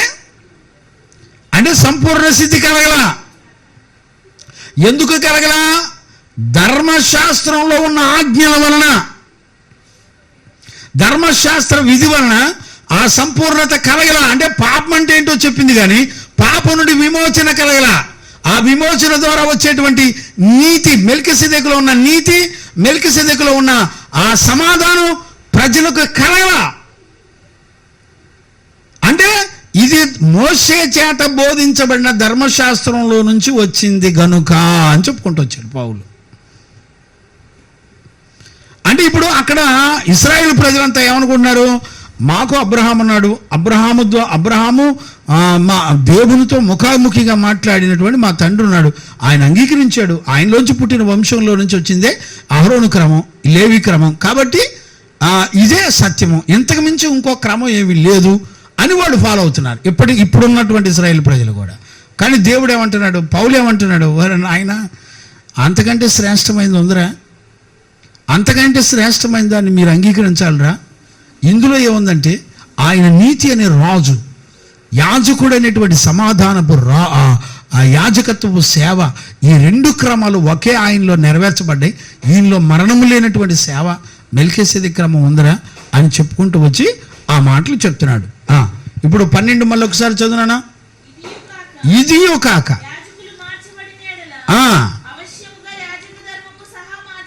ఇప్పుడు చూసారా, యాజకులు మారిపోయారు కాబట్టి యాజకత్వం యొక్క ధర్మం అంటే ఏంటి, ధర్మశాస్త్రం ద్వారా ధర్మం తెలిసింది. ఏది మంచి, ఏది చెడు, ఏది పాపం, ఏది దేవునికి విరోధమైంది అనేది ధర్మం తెలిసింది. అంటే సేవకి రూల్ తెలుస్తుంది. ఇప్పుడు యాజకత్వపు సేవ మారిపోయింది, లేవి సేవ పోయి మెల్కీసెదెకు క్రమం యొక్క సేవ వచ్చింది. వచ్చినప్పుడు దీని ధర్మం కూడా మారిపోయింది. మారిపోవాలి కదా. చదువున్నాను. ఎవని గురించి ఈ సంగతులు చెప్పబడినో ఆయన వేరొక గోత్రంలో పుట్టెను, ఆ గోత్రంలోని వాడెవడనో బలిపీఠమునొద్ద గాని ఎలాంటి పరిచర్యలు కూడా చేయలా. జన్మించుట స్పష్టమే, ఆ గోత్రములో యాజకులను గురించి అసలు మోషే కూడా ఏమి చెప్పలా. అంటే ఇది అసలు ఈ యాజకత్వపు సేవ ఎప్పుడు ప్రారంభించాడు, ఎప్పుడు ముగిపోదు, ఎవరి ద్వారా వచ్చింది, అసలు ఏమీ చెప్పలా. అది మొత్తం తీసుకొచ్చి యేసుక్రీస్తులో చూపించి చెప్పాడు. కనీసం మోషే కూడా చెప్పింది ఏమి లేదు. ఎంత అసలు ఈ ప్రకటన ఇశ్రాయేలు ప్రజలు ఎంత జ్ఞానంతో బోధించాడో ఈ ప్రకటనలో. ఇప్పుడు చూడండి, మరియు శరీరానుసారముగా నెరవేర్చబడు ఆజ్ఞల ధర్మశాస్త్రమును బట్టి కాక. ఇప్పుడు గుర్తుపట్టారా, ఏది నాశనం లేని? దేవునికి మహిమ కలుగునగాక. ఏ క్రమం నాశనం లేదంట. అర్థమైందా మీకు? ఎలా విడదీసుకుంటూ వస్తున్నాడు చూసారా మీరు? మహాజ్ఞానం అండి. పోనీ ఇది చెప్పేవాళ్ళకి ఎవరికి? ఇప్పుడు లేవీలు మెస్సయ్యని యేసుక్రీస్తుని ఎందుకు అంగీకరించలేదు తెలిసిన? ఆయనకి వంశం లేదు, తల్లిదండ్రులు లేరు, డీటెయిల్స్ ఏం లేవు. ఎందుకు ఒప్పుకుంటారండి వాళ్ళు? ఒప్పుకోరు. పౌలు ఏమన్నాడంటే, అంతకంటే శ్రేష్టమైందిరా, మీరు ఒప్పుకున్న దానికంటే శ్రేష్టమైంది ఇది.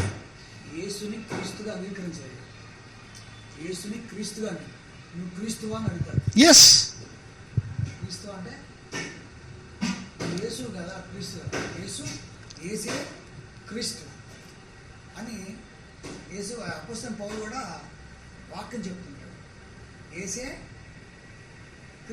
దేవునికి మహిమ కలుగున. నేను రన్నింగ్లో వస్తాయి, అవి కూడా వస్తుంది, లైన్ అమ్మట వచ్చేస్తాయి అవి కూడా. మీరు చూడండి ఏమంటున్నాడు చూడండి. 15 మళ్ళీ ఒకసారి చదువు నాన్న. మరియు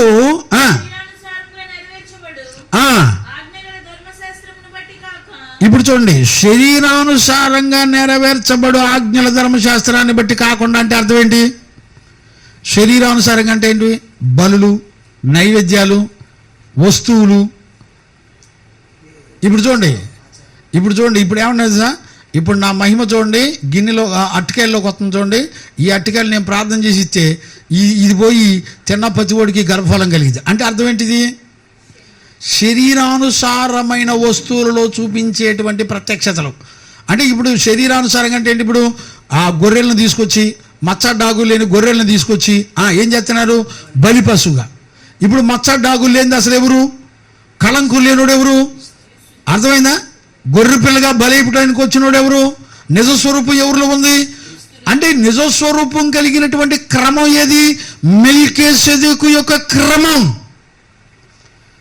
చూసారా, సాతాను ఎంత తెలివిగా ముసుకేసి ప్రజల్ని మోసం చేస్తూ నడిపిస్తుంది చూడండి. అంటే ఈ క్రమం గురించి కనీసం చాలా సంఘాల్లో ఇంటిమేషన్ కూడా ఉండదండి. అసలు దీని గురించినటువంటి ఆలోచన కానీ బోధ కానీ ఏం ఉండదు. పెళ్ళి అయిందా లేదా, పెళ్ళి అయితేనే మా సంఘంలో సావాసంలో సేవ చేయాలనే వాళ్ళు చాలామంది ఉన్నారు. దేవుని కొరకు నపంసు కూడా అయిపోయినటువంటి పరిస్థితులు, అసలు వాళ్ళకి ఆ బోధలు కానీ ఆ సంగతులు కానీ వాళ్ళకి అసలు అవసరం లేదు. వీళ్ళు పెద్ద దొంగల ముఠ, కనపడరు. మళ్ళీ అద్భుతాలు ఇవన్నీ జరుగుతూనే ఉంటాయి. నేను రన్నింగ్లో నేను అవన్నీ కూడా నేను ఓపెన్ చేస్తాను చూడండి. ఇప్పుడు ఎక్కడున్నావు? మరియు శరీరానుసారంగా నెరవేర్చబడు ఆజ్ఞల ధర్మశాస్త్రమును బట్టి నాశనము కాక, ఇప్పుడు చూడండి, ఇప్పుడేమంటే నాశనము లేని జీవమునకున్న శక్తిని బట్టి. ఇప్పుడు చూడండి, ఇది ఏ క్రమం అంటే దేవుని చేత నియమించబడినది. ఈ క్రమం నియమించబడి మెల్కీసెదెకును పోలిన వాడే వేరొక యాజకుడు వచ్చాడు. కావున మేము చెప్పిన సంగతి మరింత విసిదమై ఉన్నది. ఇప్పుడు చూడండి, మరింత విసిదమై ఉందని ఎవరు చూపించాడు? దావీదు దగ్గరికి వెళ్ళాడు, 110వ కీర్తనలోకి వెళ్ళాడు. ఏంటండి అసలు ఎక్కడెక్కడికి వెళ్తున్నాడు చూడండి పౌలు. ఎవరిని బేస్ చేసుకొని అంటే ఇశ్రాయేలీలు ఎవరిని నమ్మి బతుకుతున్నారో, ఎవరు వాళ్ళ పితరులు చెప్పిన వాటిని ఫాలో అవుతున్నారో వాళ్ళలో నుంచే చూపిస్తున్నాడు. బాబు, మీ పితరుడైన అబ్రహాము, మీ పితరుడైన దావీదు దేని నమ్మాడు? 110వ కీర్తనలోకి వెళ్ళిపోయాడు. ఇప్పుడు ఏమంటున్నాడు? యాలయనగా ఈ సంగతి మరి విశదపరిచను. మరి సంగతి విశదపరిచింది ఎవరి దగ్గర? దావీదు దగ్గర. ఎక్కడ? 110వ కీర్తనలో. నీవు నిరంతరము మెల్కీసెదెకు క్రమములో చేరిన యాజకుడవై ఉన్నావని ఆయన విషయమై ఎవరి ద్వారా సాక్ష్యం చెప్పాడు? దావీదు ద్వారా. అర్థమైందా? సాక్ష్యము చెప్పబడిను. ఆ ధర్మశాస్త్రము దేనికి నీ సంపూర్ణ సిద్ధి కలగ చెయ్యదు. మెల్కీసెదెకు ఒక్కటే. నీకు అసలు మెల్కీసెదెకు క్రమం తెలియకపోతే మన జీవితంలో సంఘం కానీ యాజకులు కానీ ఎవ్వరూ కూడా సంపూర్ణమైన సిద్ధి పొందలేరు. అందుకనే కొత్త నిబంధనలో కూడా తిమోతికి పౌలు రాసేటప్పుడు ఏమని చెప్పాడు? 3:16లో 2 తిమోతి, ఆయన 2 తిమోతి 3:16 చదువునానా?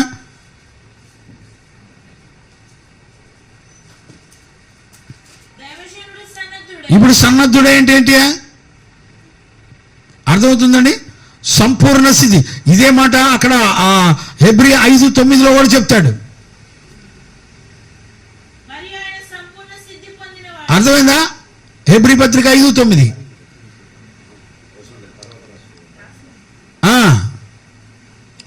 5:9 చదువునాను. ఇప్పుడు మెల్కీసెదెకు క్రమంలో ఏముందంట? సంపూర్ణ సిద్ధి పొందినటువంటి క్రమం ఉంది. దేవుని చేత అంగీకరించబడిన క్రమం ఉంది. ఇప్పుడు అహరోను క్రమంలో ఏం లేదు, సంపూర్ణ సిద్ధి కలగలా, దానిలో కలగలా. మరి దీనిలో మెల్కీసెదెకు క్రమంలో సంపూర్ణ సిద్ధి పొందిన వాడై. ఇప్పుడు 3:16లో కూడా కొత్త నిబంధనలు కూడా అదే మాట. సన్నద్ధుడై అంటే అర్థం ఏంటి? సంపూర్ణ సిద్ధి పొందిన వాడై.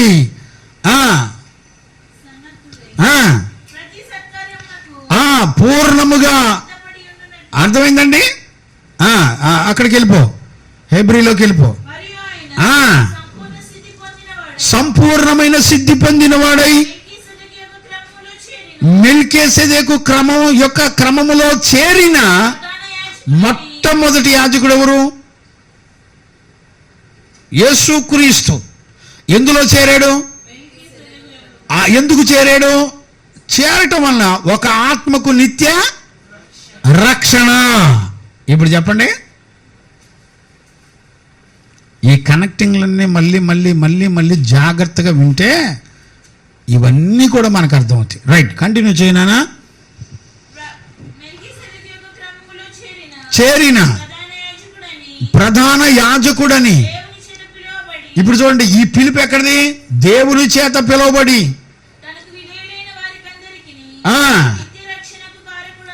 దేనికి విధేయత? మెల్కీసెదెకు క్రమానికి విధేయత అయిన వారందరికీ నిత్య రక్షణ, లేకపోతే లేదా నార్మల్ రక్షణ. నార్మల్ రక్షణ అంటే ఏంటి? నువ్వు నీళ్ళలో మునిగి లేచి నేను రక్షించబడ్డాను అనుకుంటా ఉంటావు. ఇక ఇదే అహరోను యొక్క శాపగ్రస్తమైన మరణానికి కారణమైనటువంటి బోధ. నీళ్ళ మునిగితే రక్షణ ఏంటండి? నాకు అర్థం కాదు. మాదిరి అంతే, సూచనకు గుర్తు. అసలు కార్యం నిన్ను పాపం లేని జీవితం నీకు ఇవ్వడానికి ఎవరు ఇవ్వాలి? నువ్వు మెల్కీసెదెకు క్రమంలో చేరినోడికే నిత్య రక్షణ, అందరికీ కాదే. కంటిన్యూ చేయనాను. అక్కడ కాదు, ఇక్కడికి వచ్చాయి. హెబ్రీ 7లోకి వచ్చేసాయి, 19వ వచనంలోకి వచ్చాయి. ఆ ధర్మశాస్త్రము దేనికి సంపూర్ణ సిద్ధి కలగ చేయలేదు గనుక ముందు ఇయ్యబడిన ఆజ్ఞ బలహీనమైనందులను. ఇప్పుడు ఈ క్రమం మెల్కీసెదెకు క్రమం లేకపోతే మిగతా క్రమాలన్నీ ఏంటి? నిష్ప్రయోజనమైపోతాయి. మైనందులను అది నివారణ చేయబడి ఉన్నది. ఇప్పుడు చూడండి, అంతకంటే శ్రేష్టమైన నిరీక్షణ వెంటనే ప్రవేశపెట్టబడెను. దీని ద్వారా అర్థమైందండి? దేని ద్వారా? ఇప్పుడు చెప్పండి, అర్థమైందా? ఈ క్రమం ద్వారా నువ్వు ఎక్కడికి వెళ్తావు? దేవుని దగ్గరికి వెళ్తావు. ఈ క్రమం కాకుండా నువ్వు దేవుని దగ్గరికి వెళ్ళటానికి దారులు లేవు. మొత్తం మూసేసి ఒకటే ఓపెన్ చేశాడు. అదే నిరంతర యాజకత్వపు సేవ. దాని ద్వారానే ఆ ప్రతిష్ట కలిగిన వాళ్ళు ఏ సంఘంలో ఉంటారో, ఆ ప్రతిష్ట కలిగిన దేహం ఎక్కడ ఉంటుందో దాని ద్వారా ఆత్మలకి నిత్య రక్షణ ఇవ్వబడుతుంది.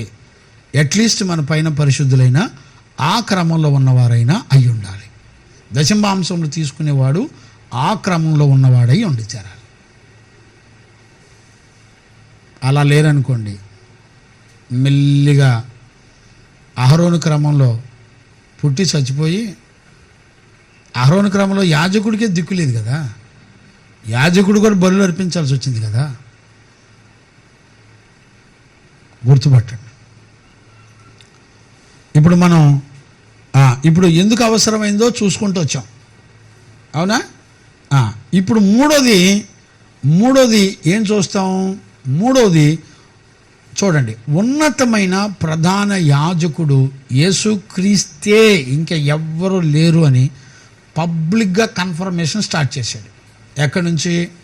20వ వచనం నుంచి ఇంచుమించుగా 20వ వచనం నుంచి 28 వచనాల వరకు. ఆ 8 వచనాల్లో మొత్తం దేన్ని తీసుకొచ్చి పెడతాడంటే, అసలు ఆ మెల్కీసెదెకు సంబంధించిన సేవ మొత్తం యేసుక్రీస్తు ద్వారా జరిగింది అని కన్ఫర్మ్ చేసి ముగించాడు.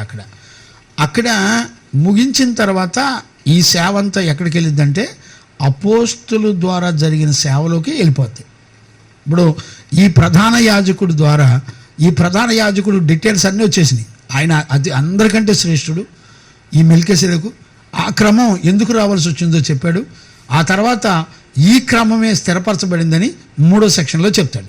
ఇది అయిపోయిన తర్వాత దీన్ని ఎక్కడ తీసుకొచ్చి చూపించాడంటే అపోస్తుల దగ్గరికి వచ్చి చూపించాడు. ఇక అక్కడ నుంచి మనకు పరిచర్య విధానాలన్నీ ఎలా ఉంటాయో, ఇప్పుడు మనం ఏ పరిచర్యల ద్వారా మనం సంపూర్ణం అవుతున్నామో అన్నీ ఓపెన్ అవుతాయి. దేవునికి మహిమ కలుగునుగాక. Praise the lord. ఇప్పుడు కంటిన్యూ చేయనన్నా 23 నుంచి మళ్ళీ ఒకసారి చూడు. మరియు ఆ యాజకులు మరణము పొందుట చేత ఎల్లప్పుడూ, లేకపోతే 22 నుంచి చదివితే బాగుంటుందేమో చూడు.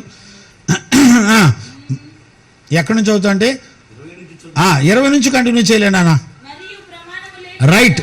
మరియు ప్రమాణము లేకుండా, ఇప్పుడు చూడండి, ప్రమాణం ద్వారా వచ్చిన యాజకత్వపు సేవ మెల్కీసెదెకు క్రమం యొక్క సేవ. ప్రమాణం అంటే ఏంటి? దేవుడు మాట ఇవ్వడం. అర్థమైనా లేదా? ఎక్కడ మాట ఇచ్చాడు? అబ్రహాముకి ఇచ్చేసాడు, నీ ద్వారా మిగతా వంశాల మొత్తాన్ని ఆశీర్వదిస్తున్నాను. అర్థమైందా? ప్రమాణం ద్వారా వచ్చినటువంటి యాజకుడు. కానీ లేవి యాజకులు ఎవరి ద్వారా? వంశంలో పుట్టడం ద్వారా వచ్చినటువంటి యాజకులు.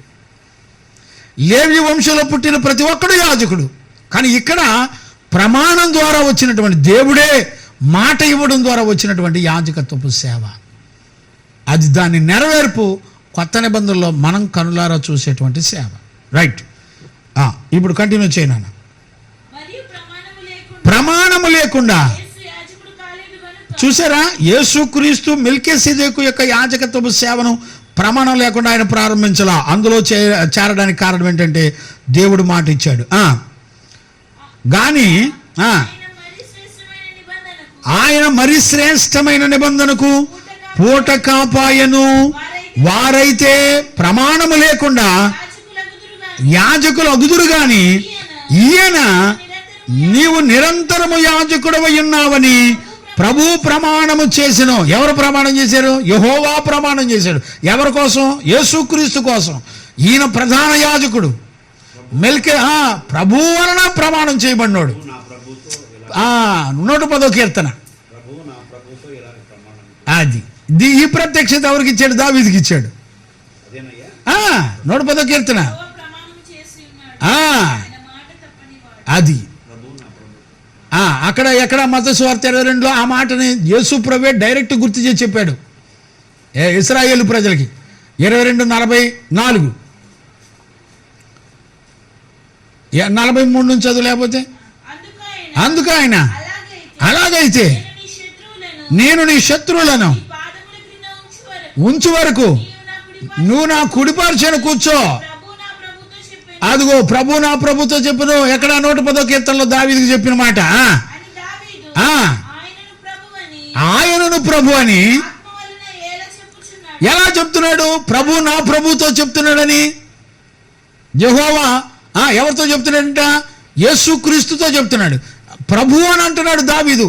అది ఎలా చెప్పగలిగాడంటే ఆత్మ చెప్పింది కనుక చెప్పగలిగాడు దావీదు.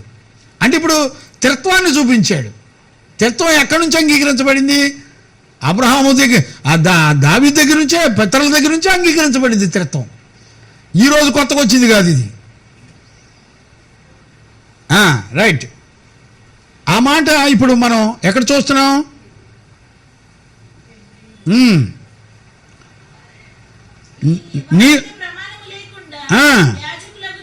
గాని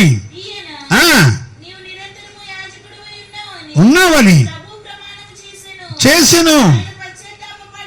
ఆయన పశ్చాత్తాపపడని చూసారా, ప్రమాణపూర్వకంగా ఆయన యాజకుడయ్యాడు. మరణము పొందుట చేత చూసారా, మరణము పొందుట చేత ఎల్లప్పుడూ ఉండుటకు సాధ్యం కాదు. కాబట్టి ఒకే ఒక్కడు. దేవునికి మహిమ కలుగునుగాక. మెల్కీసెదెకు క్రమం మార్పులేని యాజకత్వపు సేవ. దీన్ని ఎవ్వడో మార్చడానికి ఇక వీల్లేదు. ఇదే స్టార్టింగు, ఇదే ఎండింగు. ఏం ప్రకటనలండి. పౌలు అసలు ధర్మశాస్త్రం తెలిసిన వాళ్ళ దగ్గర తాట తీస్తా మాట్లాడుతున్నాడు. ఒరే ఎందుకురా మీరు అటు తిరుగుతున్నాడు? ఆ నీతి యేసుక్రీస్తులో నెరవేరిందిరా. ఆ సమాధానం యేసుక్రీస్తులోనే వచ్చిందిరా. ఆ రాజు, ఆ సమాధానపు రాజు యేసుక్రీస్తేరా. నీతికి రాజు యేసుక్రీస్తేరా. ప్రమాణం వలన నియమించబడిన యాజకత్వపు సేవ ఒకే ఒక్కడు చేశాడు రా, మెల్కీసెదెకు. ఆయనే యేసుక్రీస్తున్నాను. ఆయన మీరు ఆయనే నమ్మట్లేదని చెప్తున్నాడు. కంటిన్యూ చేయి. ఇప్పుడు అర్థమైందండి. ఈయన తన ద్వారా దేవుని యొద్దకు వచ్చు వారి పక్షమున ఎవరి కొరకు విజ్ఞాపన చేస్తాడంట? యేసు ప్రభు కూడా మెల్కీసెదెకు క్రమానికి అప్పగించుకున్న ఆత్మల కొరకు చేస్తాడు. ఇప్పుడు చెప్పండి, ఇవన్నీ పౌలు చెప్పాడా లేకపోతే నేను చెప్పానా? దేవుని ఆత్మ బోధించిందా? నేను చెప్తున్నానా? విన్సెంట్ పాలయ్య గారు చెప్తున్నాను ఏంటి? అక్కడ అన్నీ రాసి ఉన్నాయే. చూసే టైం లేదు, అర్థం చేసుకునే కృప లేదు. రైట్. తన ద్వారా దేవుని యొద్దకు వచ్చు వారి పక్షమున విజ్ఞాపన చేయుచు నిరంతరము జీవించుచున్నాడు గనుక. ఇప్పుడు చూడండి, కనుక మనలందరినీ సంపూర్ణంగా రక్షించుటకు దేవునికి మహిమ కలుగునుగాక. ఇంతకంటే ఏం రుజువులు కావాలండి? ఇంకెంత పెద్ద ప్రసంగాలు కావాలి అసలు? ఏం ప్రసంగాలు చేస్తాం? ఇంతకంటే ప్రసంగం ఇంకేం చేస్తామండి? ఏమో నాకు తెలియదు. ఆ నిరంతరం యాజకత్వపు సేవ జీవించుతున్నాడు కాబట్టి, అతనికి మరణం లేదు కాబట్టి, అతని దగ్గరికి వచ్చి ఆయన యందు విశ్వాసం ఉంచినప్పుడు సంపూర్ణంగా రక్షించబడి శక్తిమంతుడు అవుతాడు. ఇప్పుడు ఆయన వివరాలు చెప్తున్నాడు 26లో. చూడు ఆయన ఎవరో ఏంటో మళ్ళీ చెప్తున్నాడు చూడండి. పవిత్రుడును, నిర్దోషియు, నిష్కల్మషుడును, పాపులలో చేరక ప్రత్యేకంగా ఉన్నవాడును, ఆకాశ మండలములకు ఎక్కినవాడును, మిక్కిలి ఇట్టి ప్రధాన యాజకుడు, మనకు సరిపోయిన వాడు. ఇంకెంతకంటే ఏమైనా స్టేట్మెంట్ కావాలా? ప్రైజ్ ది లార్డ్, హల్లెలూయా. ఆయన ఎవరంట? పవిత్రుడు, నిష్కల్మషుడు, నిర్దోషి, పాపుల్లో చేరినవాడు, ప్రత్యేకంగా ఉన్నవాడు, ఆకాశ మండలంకి హెచ్చయిన వాడు, ఇట్టి ప్రధాన యాజకుడు మనకు సరిపోయినాడు. 28 ధర్మశాస్త్రం బలహీనత కలిగినటువంటి మనుషులను యాజకులుగా నియమించుకుంది, కానీ ధర్మశాస్త్రం తర్వాత వచ్చినటువంటి ప్రమాణపూర్వకమైన వాక్యము ఇదేంటిదంట? మెల్కిసెదెకు క్రమం. ఏ క్రమం అంట? వాక్యం అంటున్నాడండి. ఏం పెడదిద్దామండి అసలు? ఆమేన్. వాక్యము నిరంతరం సంపూర్ణ సిద్ధి పొందిందంట. వాక్యం ఎవరు? ఇప్పుడు యేసుక్రీస్తు. ఆయన నిరంతరం యాజకుడు అయిపోయాడు. ఆయన రాజయ్యాడు, యాజకుడు అయ్యాడు. పొందిన కుమారుణ్ణి నియమించిన కాబట్టి ఈయన ఆ ప్రధాన యాజకుల వలె మొదట తన సొంత పాపముల కొరకు, తర్వాత తన ప్రజల పాపముల కొరకు దినదినము బలులు అర్పించుట వలన అవసరం గలవాడు కాడు అసలు. అయిపోయింది. మెల్కీసెదెకు క్రమం ద్వారానే ఒక్కసారి బలి ఇవ్వబడింది. ఇక బలులు లేవు. పద్దాక పోయి పాపం చేసిన ప్రభా అనాల్సిన పనులు లేదు. దేవుడు ఒకసారి నిన్ను నీతిమంతుడికి చేశాడంటే నిన్ను పాడినప్పుడు అంతే. అందుకని కొత్త నిబంధనలు ఏమన్నాడు? ఆయన పిల్లలను, దేవుని పిల్లలను అపవాది ముట్టదన్నాడు. అంతే, ఫినిష్. ఎవరు వీళ్ళంతా? మెల్కీసెదెకు క్రమంలో చేరి అంగీకరించబడి అలాంటి పరిశుద్ధుల సహవాసంలో నడిపించబడినోడికి ఇది, అందరికీ కాదు.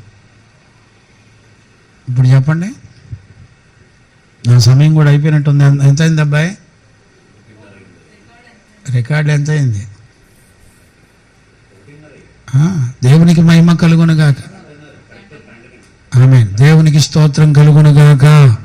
ఇప్పుడు చెప్పండి నాన్న. అందుకని తండ్రిగా, దైవజనుడిగా, అంటే ఇప్పుడు 7వ అధ్యాయం మొత్తం ఊరికే టకటక చెప్పేసాం. చదివి చెబితేనే అర్థమైపోయింది చరిత్ర. ఇక మనం ఒక్కొక్క వచనం దగ్గర ఆగి దానికి సంబంధించిన సపోర్ట్ రిఫరెన్స్లని చూసుకుంటూ వెళ్తే అసలు నీ జీవితంలో మర్చిపోలేనంత ప్రకటన వస్తుంది. కానీ ఇక్కడ మనమే ఆగక్కర్లేదు. నెక్స్ట్ నేనేం చేస్తానంటే అపోస్తుల్లోకి వెళ్ళిపోతాం. ఇది ఎక్కడ తీసుకొచ్చాడు? ఈ మెల్కీసెదెకు క్రమాన్ని, ఈ సేవని రాజుగా, యాజకుడిగా ఎక్కడ ప్రారంభించి చూపించాడు అనేది నెక్స్ట్ క్లాసులో మనం చూసుకుంటాం.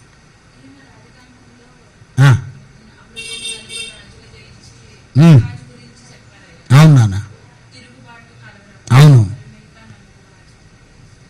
ఇవన్నీ ఆ జాతి పక్షులే. తూర్పు పడమర అంటే డిస్టెన్స్లు వేరు. ఆ నలుగురు చుట్టుపక్కల ఉన్నవాళ్ళే.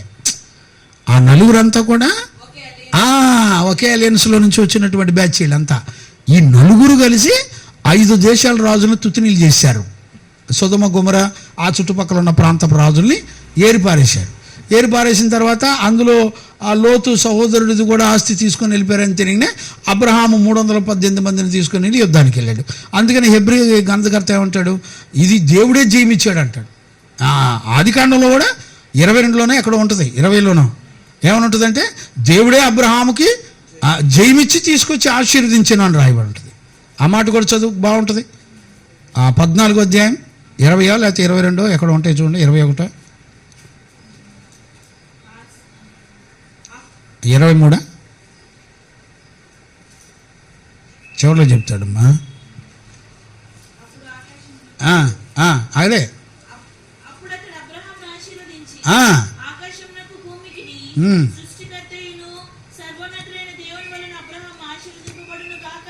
నీ శత్రువులను ఆ, చేతికి అప్పగించి అది నీ శత్రువులను నీ చేతికి అప్పగించింది ఎవరు? సర్వోన్నతుడగు దేవుడు. ఆమెన్. సర్వోన్నతుడకు దేవుడు. సర్వోన్నతుడకు దేవుడు ఎవరు? మెల్కీసెదెకు. ఇప్పుడు ఎవరు యుద్ధం చేశారు? ఇప్పుడు అర్థమైందా? యుద్ధం చేసి జయం ఇచ్చింది ఎవరు? మరి వీళ్ళు కాదా యుద్ధం చేసి జయం పొందింది? కాదు, వీళ్ళ పక్షాన ఆయన చేశాడు. యుద్ధం చేసి జయం ఇచ్చి తీసుకొచ్చి ఇచ్చింది ఆయన. ఇప్పుడు నేనేమంటానంటే కొత్త నిబంధనలో మన జీవితంలో అబద్ధం పోవాలంటే అబద్ధాన్ని దేవుడు తీసేస్తే పోద్ది, మనం తీసుకుంటే పోవు. నేను నీళ్ళలో మునిగాను కాబట్టి నేను రక్షించబడ్డాను పోవు. ఆయన తీయాలి. ఆయన నిన్ను క్షమించి ఆయన నిన్ను పరిశుద్ధుడిగా చేస్తే నిన్ను ఏ పాపం నిన్ను ముట్టదు. వస్తాయి పోతాయి, అంతే. వచ్చిపోతాయి, ఓడిపోయి నీ దగ్గర ఓడిపోయి వెళ్ళిపోతాయి. అందుకని కొత్త నిబంధనలో పౌలు ఏమంటాడు? దేవుని మూలంగా పుట్టిన వాడిని దుష్టుడు ముట్టలేడని తేల్చి చెప్పేశాడు. ఆయన పిల్లలను అపవాది ముట్టదని తేల్చి చెప్పేశాడు. పాపం వాళ్ళ జోలికి రాదని చెప్పేశాడు. దేవునికి మహిమ కలుగునుగాక. అలాంటి కృప మెల్కీసెదెకు క్రమంలో చేరి విశ్వసించి మనందరినీ నడిపించే కృప మనల్ని కూడా అంతవరకు నడిపించునుగాక. ఆమేన్. ప్రార్థన చేసుకుందాం. స్తోత్రం స్తోత్రం స్తోత్రం స్తోత్రం స్తోత్రం స్తోత్రం స్తోత్రం స్తోత్రం స్తోత్రం స్తోత్రం. మహాపరిశుద్ధుడైన తండ్రి నీకు కృతజ్ఞత.